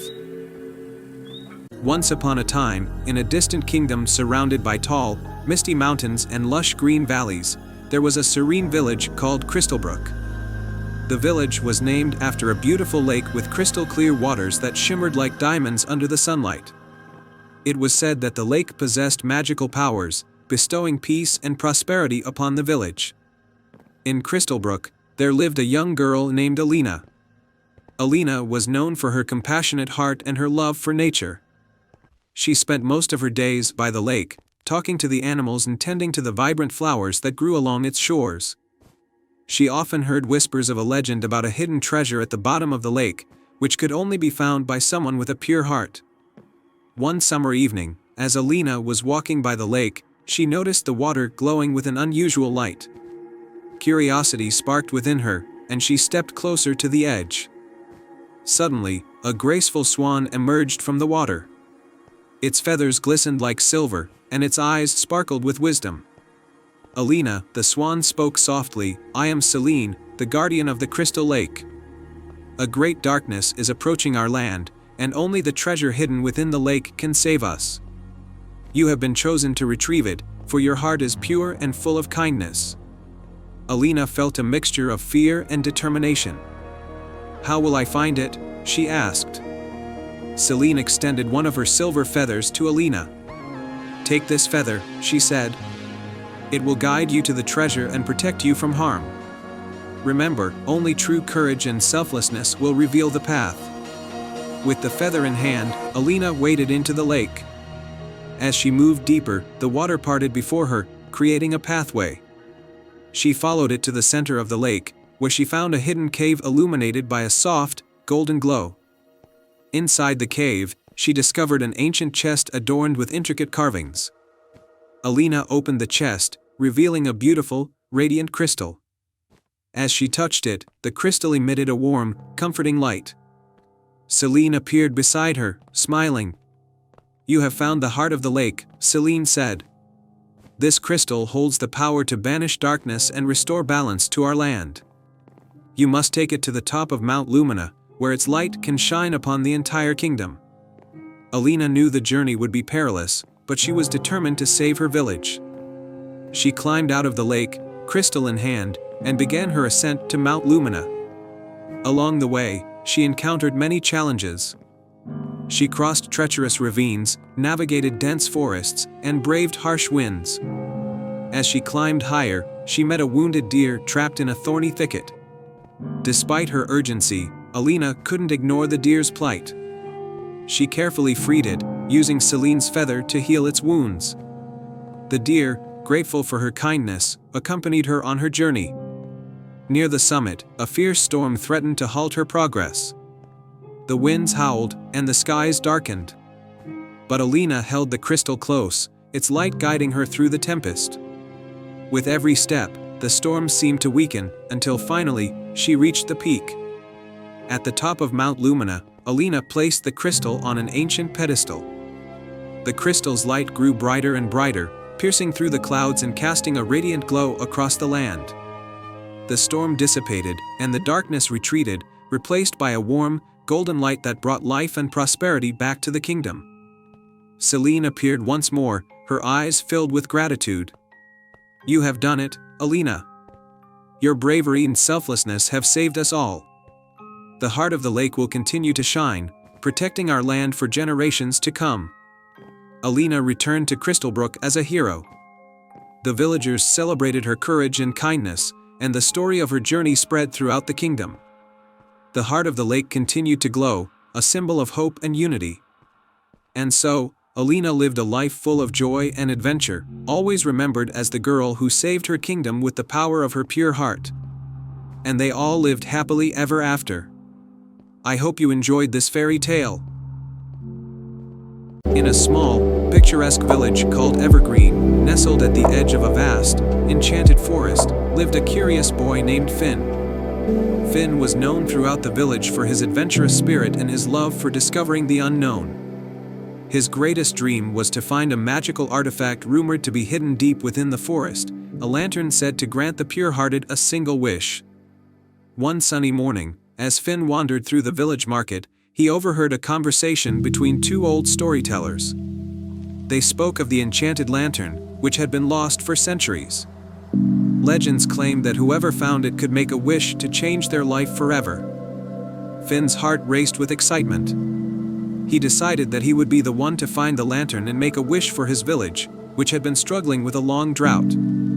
The journey begins. Finn prepared for his journey with a sturdy backpack, a map of the forest, and a small compass. He also took along his faithful dog, Rusty, who was always by his side. With a determined spirit, Finn set off into the enchanted forest, the trees whispering ancient secrets as he walked. The forest was dense and mysterious, filled with towering trees, winding paths, and strange, glowing plants. As they ventured deeper, Finn and Rusty encountered a series of magical creatures. First, they met a talking squirrel named Nutty, who offered them a riddle to solve in exchange for guidance. "Answer me this," Nutty chattered. "I have keys but open no locks." I have space but no room. You can enter but not go outside.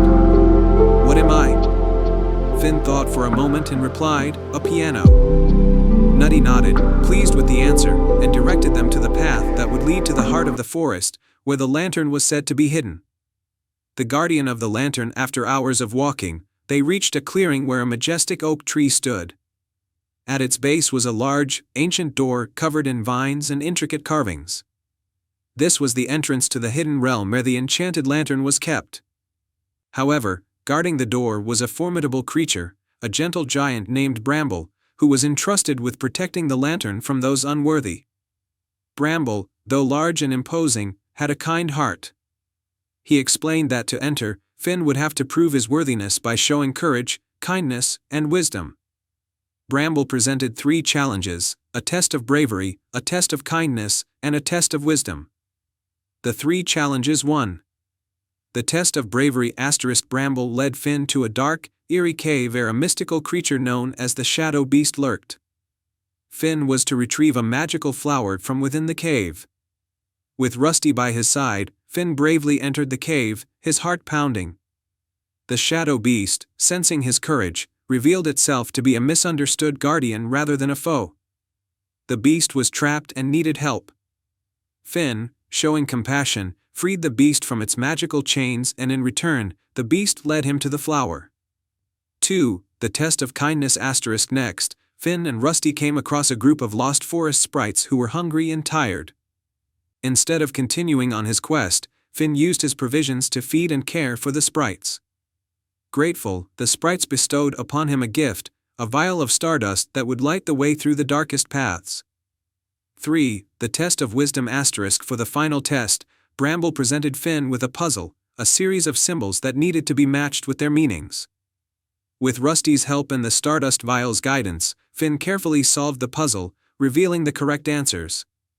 Having passed all 3 tests, Bramble was convinced of Finn's worthiness and allowed him to enter the hidden realm. The enchanted lantern inside the realm, the enchanted lantern glowed softly on a pedestal surrounded by shimmering mist. Finn approached the lantern and made his wish, to bring rain and restore prosperity to his village. The lantern's light brightened and a gentle rain began to fall outside the realm. With the lantern's magic, Finn and Rusty returned to Evergreen, where the rain continued to pour, quenching the parched earth. The village flourished once again, the crops grew, and the rivers flowed with fresh, clean water. The villagers celebrated Finn's bravery and kindness, and he was hailed as a hero. A lasting legacy. The enchanted lantern, having fulfilled its purpose, returned to its resting place in the hidden realm, waiting for the next worthy seeker. Finn's story became a cherished legend in Evergreen, reminding everyone of the power of courage, kindness, and wisdom. As for Finn, he continued to explore and adventure, always guided by the lessons he had learned. The village thrived under the blessing of the rain, and the memory of the enchanted lantern lived on in the hearts of all who heard the tale. And so, in the vibrant village of Evergreen, peace and prosperity reigned, thanks to the bravery and kindness of a young boy and his loyal dog. The end. Once upon a time, in a quaint village surrounded by rolling hills and sparkling streams, there was a little shop known as the Enchanted Clockmaker. This shop, owned by a gentle and wise clockmaker named Oliver, was renowned for its magical clocks. Each clock had the power to grant one special wish to the person who understood its true purpose. Oliver had inherited the shop from his grandfather and had always maintained its magic with great care. The most remarkable clock in the shop was the Grand Timekeeper, a magnificent timepiece with intricate carvings of stars and moons, and a crystal-clear face that seemed to hold the secrets of time itself. The village loved Oliver and his clocks, but none had ever been bold enough to make a wish on the Grand Timekeeper. That is, until a young girl named Lily came into the shop. The mysterious visitor Lily was a kind-hearted girl with a bright smile and a curious mind. She had heard stories of Oliver's magical clocks and was fascinated by them. Her family was poor, and her only wish was to bring happiness and comfort to her ailing mother. One chilly autumn afternoon, Lily entered the Enchanted Clockmaker, her eyes wide with wonder. Oliver greeted her with a warm smile. "Welcome, Lily. what brings you to my shop today? I've heard about your magical clocks, Lily said hesitantly. I've come to see if one of them can help my mother. Oliver's eyes softened as he listened to Lily's story. The Grand Timekeeper is a special clock, he said gently.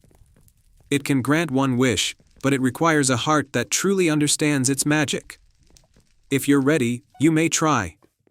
The test of the Grand Timekeeper. Oliver led Lily to the Grand Timekeeper, its face glowing softly. To make your wish, you must first learn the secret of the clock, he explained. There is a hidden mechanism that only reveals itself to those who approach with a pure heart. Lily examined the clock closely, her fingers tracing the intricate designs. She noticed a small, hidden keyhole on the side of the clock that was not immediately visible. Next to it was a tiny inscription that read, "What is given freely with love is never lost." Lily thought about this inscription and realized that the clock's magic must be linked to love and selflessness. With this understanding, she placed her hand on the clock and whispered her wish, "I wish for my mother to be well and happy." The secret revealed as Lily spoke her wish, the Grand Timekeeper began to glow brighter. The clock's hands moved slowly, aligning with the inscription's words. A soft chime echoed through the shop, and the hidden mechanism of the clock clicked open, revealing a delicate golden key. Oliver looked at Lily with admiration. "You found the secret of the Grand Timekeeper," he said. "Your heart is pure, and your wish is sincere." A magical transformation the moment Lily took the golden key, a warm, golden light enveloped her. She felt a gentle breeze as if the clock's magic was reaching out to touch her.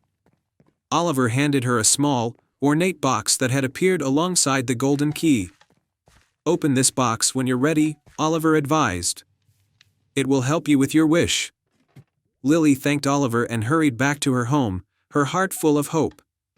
When she arrived, she found her mother resting in bed, looking weak and tired. Lily opened the ornate box, and inside was a small vial of shimmering liquid and a note that read, "For healing and happiness." With trembling hands, Lily gave her mother a few drops of the liquid. The effect was immediate. Her mother's color returned, and her strength seemed to be renewed. The entire house was filled with a warm, comforting light. Lily's mother sat up, looking healthier and happier than she had in months. The celebration word of the miracle spread quickly through the village, and soon everyone gathered at Lily's home to celebrate. They marveled at the healing and praised Lily's bravery and kindness. Oliver was also there, watching with a proud smile. Lily's family, once struggling, was now filled with joy and gratitude. The village came together to support them, and soon their lives improved in many ways. The magic of the Grand Timekeeper had not only healed Lily's mother but also brought the community closer together. The legacy of the Grand Timekeeper. As time passed, the story of Lily and the Grand Timekeeper became a cherished tale in the village. The enchanted clock continued to stand in Oliver's shop, a symbol of hope and the power of love and selflessness. Oliver eventually retired, passing on the shop and the Grand Timekeeper to a new generation of clockmakers, but the magic of the clock lived on. It continued to remind everyone that the greatest wishes come from the heart and that true magic is found in acts of love and kindness. And so, the village thrived with happiness and prosperity, and the legend of the Grand Timekeeper was told for generations, a testament to the enduring power of a pure heart. The end. Once upon a time, in the heart of the Whispering Forest, there stood a small, hidden village named Eldoria. The village was known for its lush gardens and shimmering streams, but its most remarkable treasure was the enchanted mirror, an ancient artifact said to grant one wish to the pure of heart. The mirror was kept in a grand oak tree in the center of the village, adorned with delicate vines and flowers that bloomed year-round. The villagers revered it, but no one had ever used its magic. It was believed that the mirror chose when it was time for a wish to be granted, revealing itself only when the need was greatest.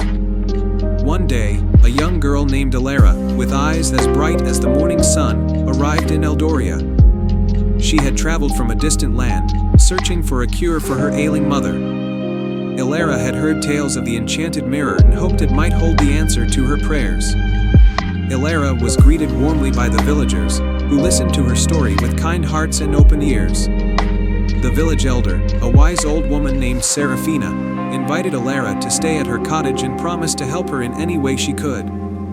As days turned into weeks, Alara's hope began to wane. Despite her efforts and the kindness of the villagers, her mother's condition grew worse. The enchanted mirror remained hidden, its magic dormant.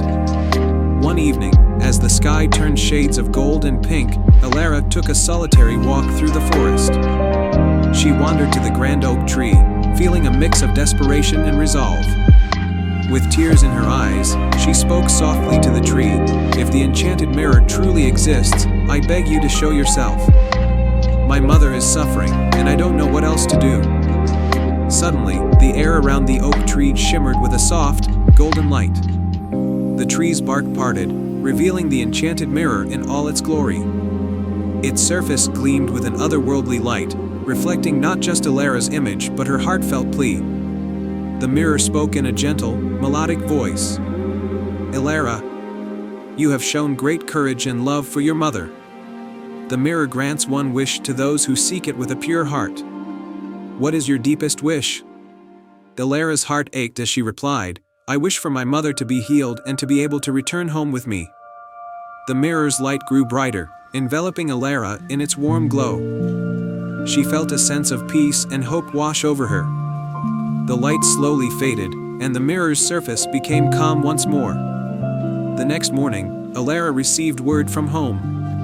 Her mother had miraculously recovered overnight. The doctors were baffled, but Alara knew it was the magic of the enchanted mirror that had saved her mother. Filled with gratitude, Alara returned to Eldoria to thank the villagers and to bid them farewell. Serafina smiled warmly and said, "The enchanted mirror is a symbol of hope and love. It has chosen you because your heart is as pure as the light it holds." As Alara left Eldoria with her mother, she knew that the village and its magical mirror would always hold a special place in her heart. The enchanted mirror continued to shine in the whispering forest, waiting for the next pure-hearted soul who might need its magic. And so, in the heart of the whispering forest, the legend of the enchanted mirror lived on, a beacon of hope and the magic of selfless love. Once upon a time, in the heart of a quaint village nestled between rolling hills, there was a clockmaker named Tobias. Tobias was known for his skill in crafting the most intricate and beautiful clocks, each one more marvelous than the last. His workshop, filled with the rhythmic ticking of countless clocks, was a place of wonder and delight. One chilly winter's night, as Tobias was working on a particularly elaborate clock, a mysterious old woman appeared at his door.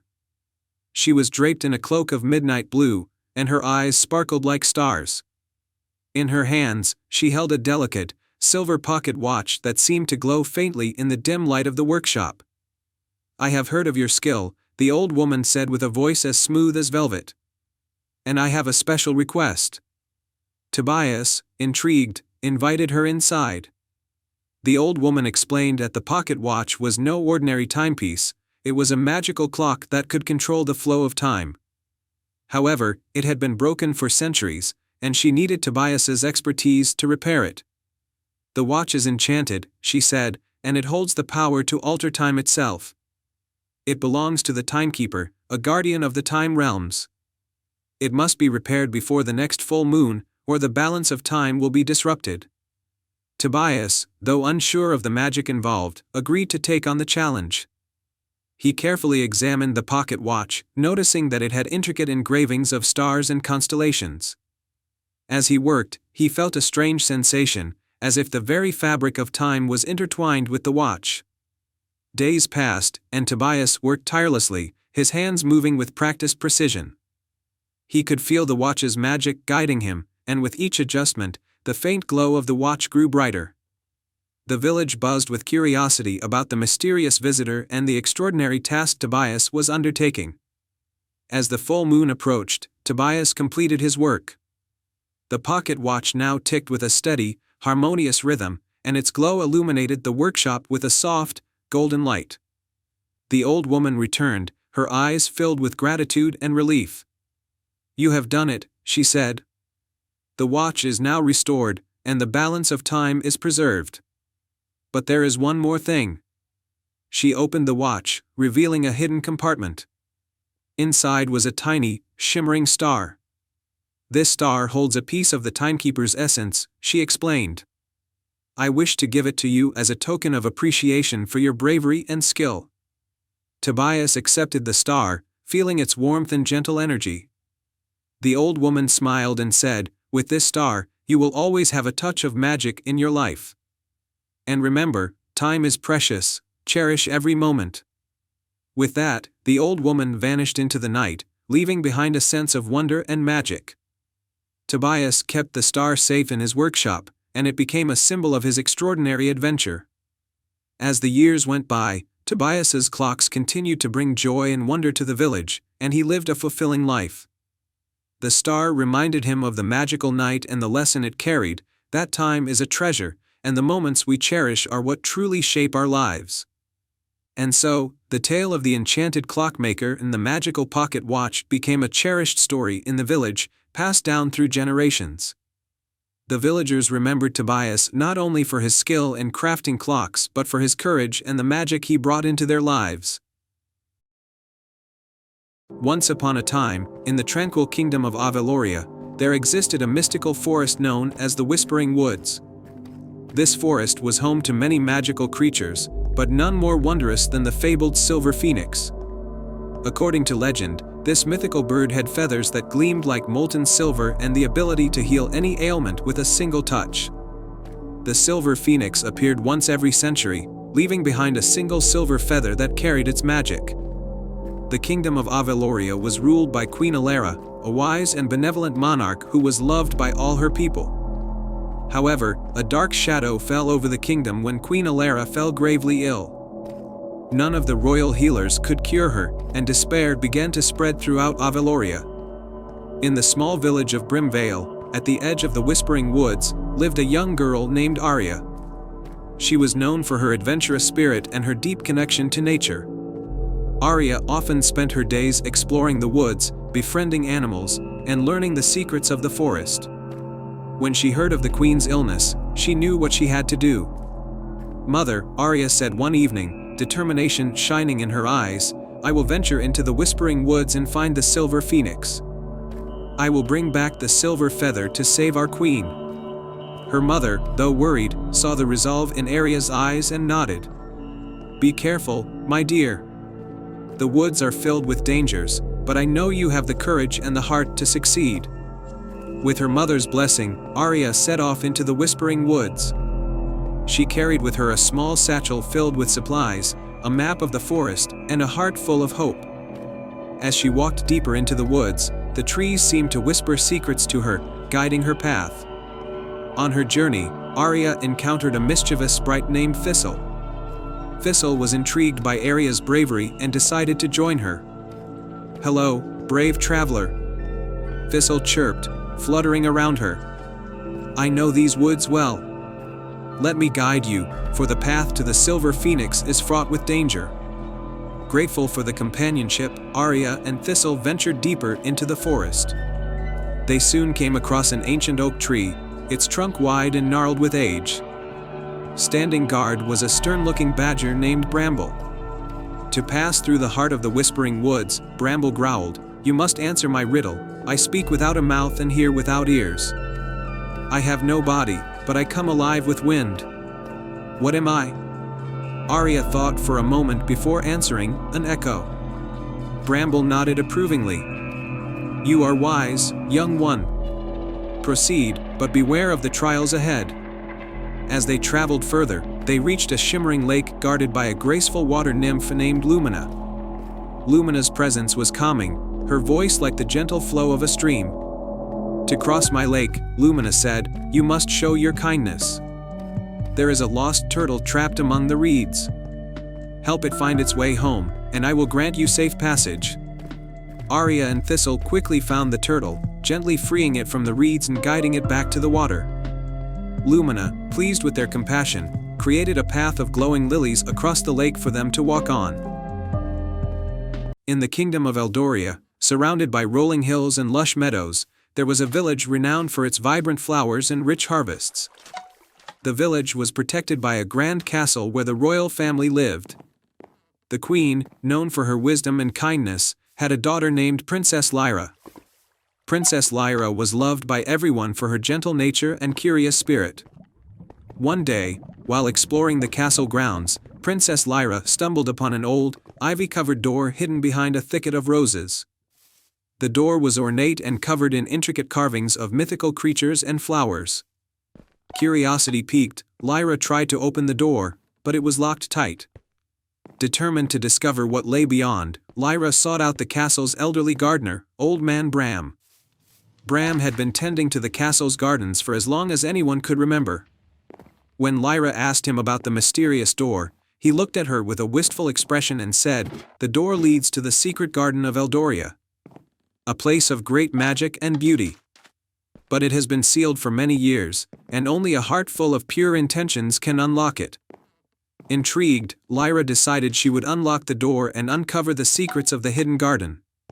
She spent her days learning about the garden's lore from Old Man Bram and reading ancient books in the castle's library. According to the legends, the secret garden held a powerful, ancient magic that could heal any ailment and bring peace to the land. One moonlit night, when the stars were especially bright, Lyra returned to the hidden door with a heart full of hope and a key she had found in an old chest. The key was said to be the one that could unlock the garden's magic. She gently inserted the key into the lock, and with a soft click, the door creaked open. Beyond the door was a breathtaking sight, a garden filled with luminous flowers of every color imaginable, trees that seemed to sing with the wind, and a crystal-clear pond that sparkled like diamonds. The air was filled with a sweet fragrance and the gentle hum of magic.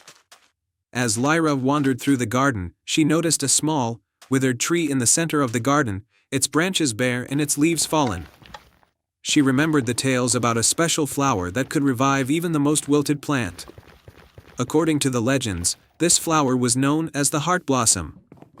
Lyra searched the garden, her eyes scanning for the elusive heart blossom.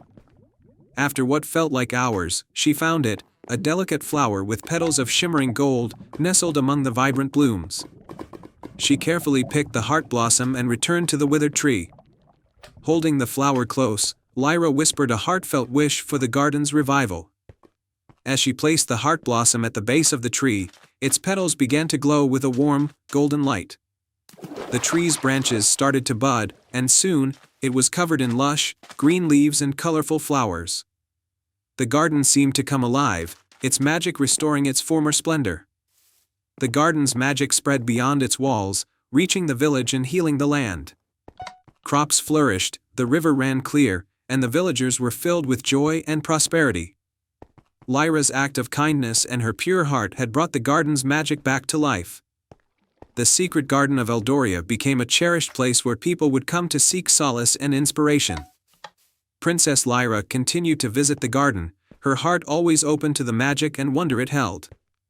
The village prospered under the renewed magic, and Lyra's story of bravery and kindness was passed down through generations. And so, in the kingdom of Eldoria, the secret garden remained a symbol of hope and renewal, forever nurtured by the love and purity of a princess's heart.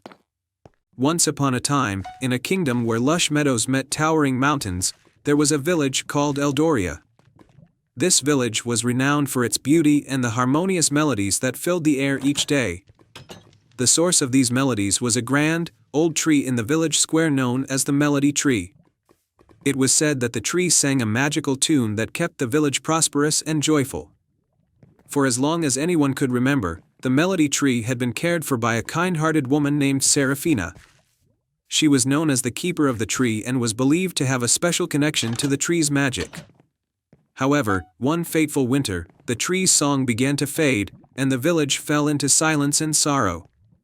The once lively streets of Eldoria became quiet, and the villagers worried that the tree's magic was disappearing.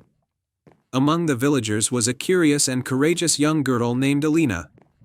She loved the Melody Tree and felt a deep sadness seeing it lose its magic. Determined to restore the tree's song and bring joy back to her village, Alina decided to set out on a quest to uncover the mystery behind the fading melody. Alina visited Serafina, who was tending to the now silent tree. "Serafina," Alina said, "I want to help restore the Melody Tree's song. Can you tell me what might be causing the silence?" Serafina looked at Alina with a mixture of hope and sadness. The melody is fading because the heart of the tree has been stolen. To restore it, you must find the heart and return it to the tree. The heart is hidden in a distant land, guarded by 3 magical creatures. You must prove your worth by completing 3 tasks. Alina, resolute and ready, set out on her quest. Her journey took her through dense forests, over misty mountains, and across shimmering rivers. The first magical creature she encountered was a wise old fox named Finn, who guarded the entrance to an ancient grove. To gain access to the grove, Finn said, "You must solve a riddle. Here it is: I speak without a mouth and hear without ears. I have no body, but I come alive with wind. What am I?" Alina thought deeply and then answered, "An echo." Finn nodded and allowed her to pass. Within the grove, Alina found a golden feather that was the first key to her journey. The next task led Alina to a crystal-clear lake where a graceful swan named Celine lived. Celine's task was to test Alina's kindness and bravery. In the center of the lake, Celine said, "is a pearl that has been lost for ages. Retrieve it and return it to me, and you shall earn the second key." Alina swam through the cool waters and found the pearl resting on a bed of soft reeds. She returned the pearl to Celine, who rewarded her with a shimmering blue gem. For the final task, Alina had to climb the tallest mountain to find a wise dragon named Thorn. Thorn guarded the last key, a radiant emerald. "To prove your worth," Thorn rumbled, "you must tell me what you believe is the true source of magic." Alina looked up at Thorn and replied, "The true source of magic is love and kindness. It is the heart's ability to care for others and to bring joy to the world." Thorn's eyes softened, and he handed her the radiant emerald. "You have answered wisely. Take this key, and may it aid you in your quest." With all 3 keys in hand, a golden feather, a shimmering blue gem, and a radiant emerald, Alina made her way back to Eldoria. She arrived at the melody tree and placed the keys in a hidden compartment beneath the tree's bark. The moment she did, the heart of the tree, a brilliant crystal, began to glow with a warm, golden light. The melody tree's song returned, more beautiful and enchanting than ever before. The villagers rejoiced as the tree's magical melody filled the air, bringing joy and life back to Eldoria. The once silent streets were alive with laughter and music once more. Serafina thanked Alina for her bravery and kindness, and the villagers celebrated her as a hero. Alina's quest to restore the melody tree's song became a cherished tale in Eldoria, a reminder of the power of courage, love, and the magic that lies in a pure heart. And so, the village of Eldoria continued to thrive under the melody of the grand old tree, and Alina's story was passed down through generations, inspiring others to embrace their own quests with a heart full of hope and kindness. In a land where the moonlight danced with the shadows of the trees, there was a small village nestled at the edge of the whispering forest. The villagers often spoke of the forest's magic, tales that stirred the curiosity of a young girl named Ilara. Ilara had always dreamed of discovering the forest's secrets, despite the warnings from the village elders who said it was best to leave the enchanted woods alone. One crisp autumn evening, as the sun dipped below the horizon and the sky painted itself in hues of violet and gold, Ilara found a peculiar lantern in her grandmother's attic. It was a delicate thing, covered in intricate carvings of stars and crescent moons, and it seemed to glow softly even in the dark. Her grandmother had told her that the lantern had been passed down through generations, but no one remembered its purpose. Determined to uncover its mystery, Ilara decided to venture into the whispering forest, lantern in hand. As she stepped into the forest, the air grew cooler and the trees seemed to murmur ancient secrets. The soft glow from the lantern illuminated her path, and with each step, she noticed the forest seemed to come alive. Glowing fireflies flickered around her, and the leaves rustled in harmony with the gentle breeze. After walking for a while, Ilara came across a clearing where an ancient oak tree stood, its branches stretching out like welcoming arms. At the base of the tree was a small door, just big enough for a child to fit through. The lantern's light grew brighter as she approached the door, almost as if guiding her. With a deep breath, Ilara opened the door and found herself in a magical realm. The sky above was filled with shimmering stars, and the ground was covered in sparkling fairy dust. She saw creatures she had only read about in storybooks, graceful unicorns with flowing manes, mischievous fairies flitting about, and wise old owls with twinkling eyes. At the center of this wondrous realm stood a grand, sparkling fountain. Its water glistened like liquid silver, and the air around it was filled with a sweet melody that seemed to resonate with Alara's heart. As she approached the fountain, a voice spoke from behind her. "Welcome, Alara." Alara turned to see a tall figure dressed in robes of moonlight. It was a gentle woman with a crown of stars upon her head. She introduced herself as Leora, the guardian of the enchanted realm. Leora explained that the lantern was not just an ordinary object but a key to this hidden world. The magic of the lantern had been waiting for someone pure of heart to find it and restore balance to the realm. Leora told Alara that the enchanted realm was in great danger. The fountain, which was the source of all magic in the land, was losing its power because the Heartstone, a magical gem that kept the fountain's water sparkling, had been stolen by a dark sorcerer. Without hesitation, Alara offered to help. Leora handed her a small pouch filled with stardust and a crystal compass. "This will guide you to the sorcerer's lair. Use the stardust to protect yourself from dark magic." With a determined heart, Alara set off on her quest. The crystal compass led her through enchanted forests, over moonlit rivers, and across fields of shimmering flowers. Each step was filled with challenges, but the stardust shielded her from harm. Finally, she arrived at a dark, foreboding castle. The sorcerer, a figure cloaked in shadow, was standing near the Heartstone, which was glowing dimly in his grasp. Alara approached him with courage and a clever plan. She used the lantern to create a dazzling light show that dazzled the sorcerer, allowing her to retrieve the Heartstone. With the Heartstone in her possession, Alara rushed back to the fountain. She carefully placed the gem into its rightful place, and the fountain's water burst forth with renewed brilliance, casting a warm, golden light across the enchanted realm. The creatures of the realm rejoiced, and Leora thanked Alara for her bravery and kindness. As a token of their gratitude, Leora gave Alara a single, shimmering feather from a phoenix. "This will remind you of your courage and the magic within you." Alara returned to her village, her heart filled with the joy of her adventure. She kept the lantern and the phoenix feather as mementos of her journey. Though she never told anyone about the enchanted realm, she knew that magic was real, and that sometimes, the most extraordinary adventures begin with a simple lantern and a courageous heart. And so, the village continued to thrive under the watchful gaze of the moon, while Alara's story became a cherished tale of wonder and bravery, whispered among the trees of the whispering forest. Once upon a time, in a land where the sky was always painted in twilight hues and the stars seemed to whisper secrets to the moon, there was a magical glen known as the Starfield. This glen was renowned for its breathtaking beauty and the mystical flowers that bloomed only once every 100 years. These flowers were known as starflowers, and they were said to possess the power to grant a single wish to anyone who found them. In a cozy village nestled at the edge of the Starfield, there lived a kind-hearted girl named Amara. She was known for her generosity and her love for animals. Her greatest wish was to help her village, which was suffering from a prolonged drought.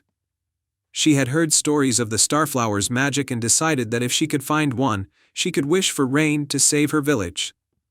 One crisp evening, as the sun dipped below the horizon and the first stars began to twinkle, Amara set out on her quest. She followed a silver path of moonlight that led into the heart of the Starfield. The forest was bathed in a soft glow, and the air was filled with the sweet scent of night-blooming flowers.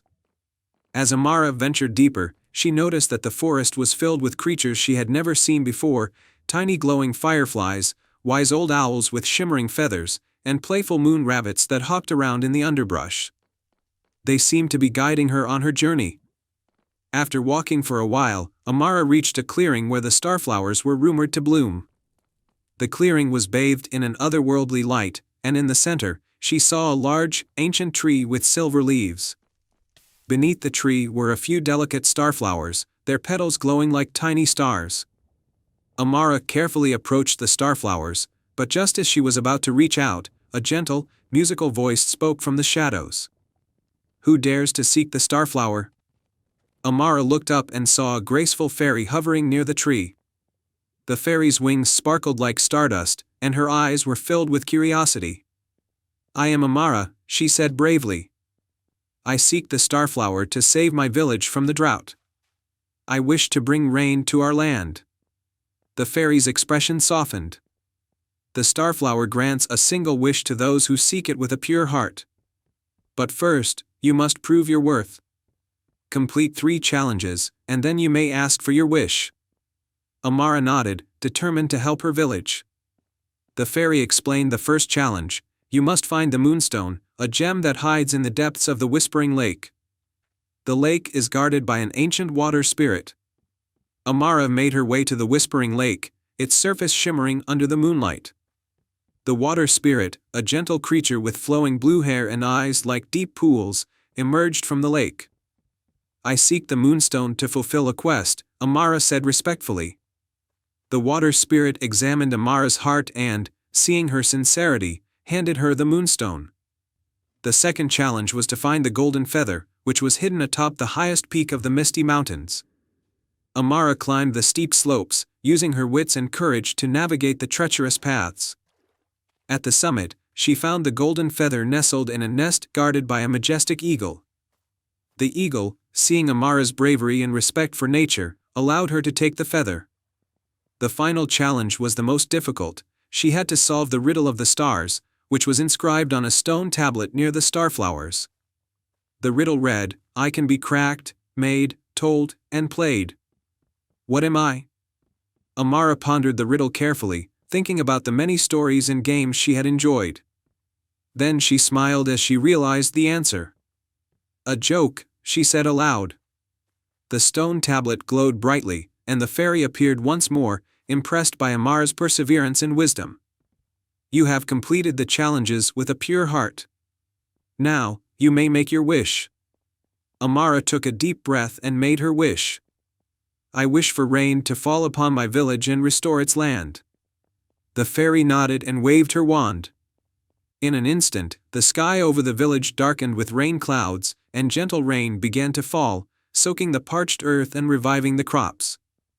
Amara returned to her village as the rain continued to fall, bringing joy and relief to everyone. The villagers celebrated her bravery and the magic of the starflower that had saved them. And so, the land flourished once again, thanks to the kindness and determination of a girl who believed in the power of magic and the goodness of her heart. The end. Once upon a time, in a quiet village nestled between rolling hills and lush meadows, there was a magical garden that was only visible under the light of the full moon. This garden, known as the Moonlit Garden, was said to hold rare and wondrous flowers that bloomed with a silvery glow and could grant one heartfelt wish to anyone who discovered it. In this village lived a young woman named Elara. Elara was known for her love of nature and her talent for growing beautiful plants. Her small garden was the pride of the village, filled with vibrant blooms and fragrant herbs. However, despite her skills and her deep connection with nature, Elara often wished for something more, a way to bring even greater joy and magic to her village. One evening, as the full moon rose high in the sky, Elara remembered the tales she had heard about the moonlit garden. Driven by a sense of wonder and a desire to make a difference, she decided to seek out the garden. Armed with a lantern and a small pouch of supplies, she set out on her quest. Elara walked through the village and into the nearby woods, guided by the soft light of the moon. The forest was calm and serene, with the moon casting a silvery glow through the trees. She followed the whispers of the night breeze and the distant, melodic song of nightingales. As she ventured deeper into the forest, she felt a gentle pull, as if the moon itself was guiding her. After a long journey, Elara arrived at a hidden glade bathed in moonlight. The glade was filled with an ethereal beauty. Flowers of every color glowed softly, their petals shimmering like silver threads. In the center of the garden stood an ancient, grand tree with branches that sparkled like stars. Elara knew she had found the moonlit garden. As she approached the tree, a delicate fairy emerged from its branches. The fairy had iridescent wings and a warm, welcoming smile. "Welcome, Elara," the fairy said. To make a wish, you must first understand the true nature of the moonlit garden. There are 3 magical flowers in this garden, each representing a different aspect of the heart. You must choose one and show its virtue. Elara looked around and saw 3 distinct flowers. 1, the flower of joy. It was a bright yellow bloom with petals that sparkled like sunlight. 2, the flower of hope. It was a deep blue with petals that shimmered like a starry sky. 3, the flower of kindness. It was a gentle pink with petals that glowed softly like the first light of dawn. The fairy continued, to choose wisely, you must consider what is most needed in your heart and your village. Elara thought deeply. She knew that her village had been struggling with various hardships, and what they needed most was a sense of hope and unity. With that in mind, she chose the flower of hope. The flower's petals glowed even brighter as she picked it. The fairy nodded approvingly. You have chosen well. Now, you must perform an act of selflessness to show the true nature of hope. Elara thought about the people in her village and decided to use the magic of the flower to help them. She returned to the village and, with the flower in hand, she created a beautiful display in the village square. She arranged the flower in the center, surrounded by candles and lanterns, and invited everyone to come and experience the magic. As the villagers gathered around the display, the flower of hope began to emit a soft, comforting light that filled the square with a warm, soothing glow. The villagers felt their spirits lift, and a sense of renewed hope spread through the community. They shared stories, laughter, and support, finding comfort and strength in one another. Elara's act of selflessness and the magic of the moonlit garden brought a new sense of unity and optimism to the village. The villagers were inspired to work together, supporting each other through their difficulties and celebrating their successes. The moonlit garden's magic continued to inspire Elara and the villagers. They often looked to the night sky and remembered the beauty and wonder of the garden. Elara's choice of the flower of hope became a symbol of the village's resilience and their ability to find light even in the darkest of times. And so, the village thrived, filled with joy, hope, and kindness. The moonlit garden remained a cherished legend, a reminder that true magic lies in the heart and the ways in which we care for one another. Once upon a time, in a kingdom nestled between misty mountains and sparkling rivers, there was a small village called Bramblewood. Bramblewood was known for its lush meadows and friendly people, but its most treasured possession was a legendary artifact, the Golden Compass. This magical compass was said to guide its bearer to their heart's true desire. For years, the Golden Compass had been kept in the village's ancient tower, guarded by a wise old keeper named Master Finn. The compass had always pointed true, guiding many villagers in their quests and adventures. But as time passed, its magic began to fade, and the compass's needle no longer moved with certainty. One day, a young and curious girl named Lyra arrived in Bramblewood. Lyra was known for her adventurous spirit and her love of stories. When she heard about the Golden Compass and its fading magic, she felt a strong urge to help. She believed that the compass's magic was tied to the dreams and wishes of the villagers, and she decided to seek out the source of the problem. Lyra approached Master Finn and asked, "How can I restore the magic of the Golden Compass?" Master Finn looked at her kindly. "The compass's power wanes because it has lost its connection to the dreams of those it has guided. To restore it, you must journey to the enchanted lake at the edge of the kingdom. There, you will find the Moonstone, which holds the key to renewing the compass's magic. But be wary, the journey is not without peril." Determined, Lyra set off on her quest. She traveled through dense forests and over rolling hills, guided by the last faint glimmer of the compass. Along her journey, she faced several challenges. First, Lyra encountered a deep chasm with no visible way across. As she pondered her predicament, she noticed a series of stepping stones appearing and disappearing in the chasm. By carefully timing her steps, she managed to cross safely. Next, she reached the Whispering Forest, where the trees seemed to whisper riddles and secrets. To navigate through the forest, Lyra had to solve a riddle posed by the trees. "I am taken from a mine, and shut up in a wooden case, from which I am never released, and yet I am used by almost every person. What am I?" Lyra thought hard and answered, "A pencil." the trees parted, revealing a path to the enchanted lake. As she arrived, she saw the moonstone resting on a pedestal in the center of the lake. To reach it, she had to cross a series of floating lily pads. Each pad glowed softly, but some were unstable and would sink if she stepped on them. With careful balance and a steady heart, Lyra crossed the lily pads and reached the moonstone. As she touched it, the stone began to glow brightly, and a shimmering bridge of light appeared, leading her back to the shore. Lyra returned to Bramblewood with the moonstone, which she placed alongside the golden compass. As the moonstone's light touched the compass, the needle began to spin with renewed energy, glowing with a warm, golden light. The compass's magic was restored, and it now pointed true with unwavering certainty. The villagers rejoiced, grateful to Lyra for her bravery and determination. They celebrated with a grand feast and honored Lyra with a special ceremony. Master Finn approached Lyra and said, "You have not only restored the compass's magic but also reminded us of the importance of dreams and hope. The golden compass will now guide future generations with its renewed power." As the festivities continued, Lyra felt a deep sense of fulfillment.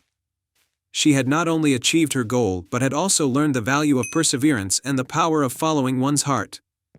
With a heart full of joy, Lyra bid farewell to the villagers and continued her adventures, carrying with her the lessons she had learned and the memories of her quest. The golden compass remained a cherished symbol of hope and guidance in Bramblewood, its magic forever intertwined with the dreams and aspirations of those who sought its wisdom. And so, Bramblewood flourished, guided by the golden compass and the spirit of adventure that Lyra had rekindled. The village thrived under the watchful glow of the compass, its light a beacon of hope for all who ventured forth. Once upon a time, in the idyllic kingdom of Lyria, there was a small village called Harmonia, renowned for its music. Every villager, from the youngest child to the oldest elder, could play an instrument or sing beautifully. It was said that the village's music had the power to heal and bring joy, a gift from Melodia, the goddess of harmony. In this village lived a young girl named Elara. She was a talented harpist, and her melodies could soothe the most troubled hearts. Her harp, passed down from her grandmother, was believed to be enchanted. It had strings of silver that shimmered like moonlight and a soundboard inlaid with precious stones. One fateful day, a dark sorcerer named Malakir cast a curse over Lyria, silencing all music. The once harmonious village fell into despair as the magic of their melodies faded. Elara's harp, like all other instruments, lost its magical sound. The villagers gathered, seeking a solution, but none knew how to break the curse.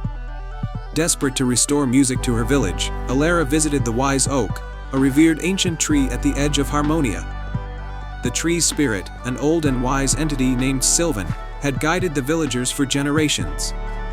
Elara knelt before the tree and pleaded, "Sylvan, please tell me how to lift this curse. Our village cannot live without music." The leaves rustled, and a deep, gentle voice spoke, "To break Malakir's curse, you must find the enchanted harp hidden in the heart of the Whispering Woods. This harp has the power to restore harmony, but it is guarded by 3 trials that test courage, wisdom, and heart." With determination in her eyes, Elara set out on her journey, carrying her silent harp as a reminder of what she was fighting for. The Whispering Woods were dense and filled with ancient magic. As she entered, the trees seemed to whisper secrets and warnings. Her first trial came when she encountered a deep, dark ravine. A rickety bridge spanned the chasm, but it looked unstable. As she pondered how to cross, a golden eagle landed nearby and spoke, "To cross safely, you must trust in your own courage. Only those who believe in themselves can make it." Elara took a deep breath, recalling the times her music had healed and brought joy. She stepped onto the bridge with confidence, and to her surprise, it became solid beneath her feet. She crossed safely, thanking the eagle for its guidance. Continuing her journey, Elara reached a shimmering pond guarded by a wise old turtle. The turtle spoke, "To pass, you must solve a riddle. What has keys but can't open locks, has space but no room, and can enter but can't go inside?" Elara thought for a moment, then smiled. "A piano," she answered, thinking of the instruments back in her village. the turtle nodded approvingly and allowed her to pass. Finally, Elara arrived at a clearing bathed in moonlight, where she found a beautiful silver harp on a pedestal. However, before she could reach it, a fierce dragon appeared, its scales glittering like diamonds. To claim the enchanted harp, you must prove the purity of your heart, the dragon rumbled. Why do you seek this harp? Elara's voice was steady as she replied, I seek it not for power or glory, but to restore the music that brings joy and healing to my village. Our melodies are a gift from Melodia, and without them, our hearts are heavy with sorrow. The dragon, sensing the truth in her words, bowed its head and stepped aside. Your heart is pure, Elara. Take the harp and bring harmony back to your people. With gratitude, Elara approached the pedestal and carefully took the enchanted harp.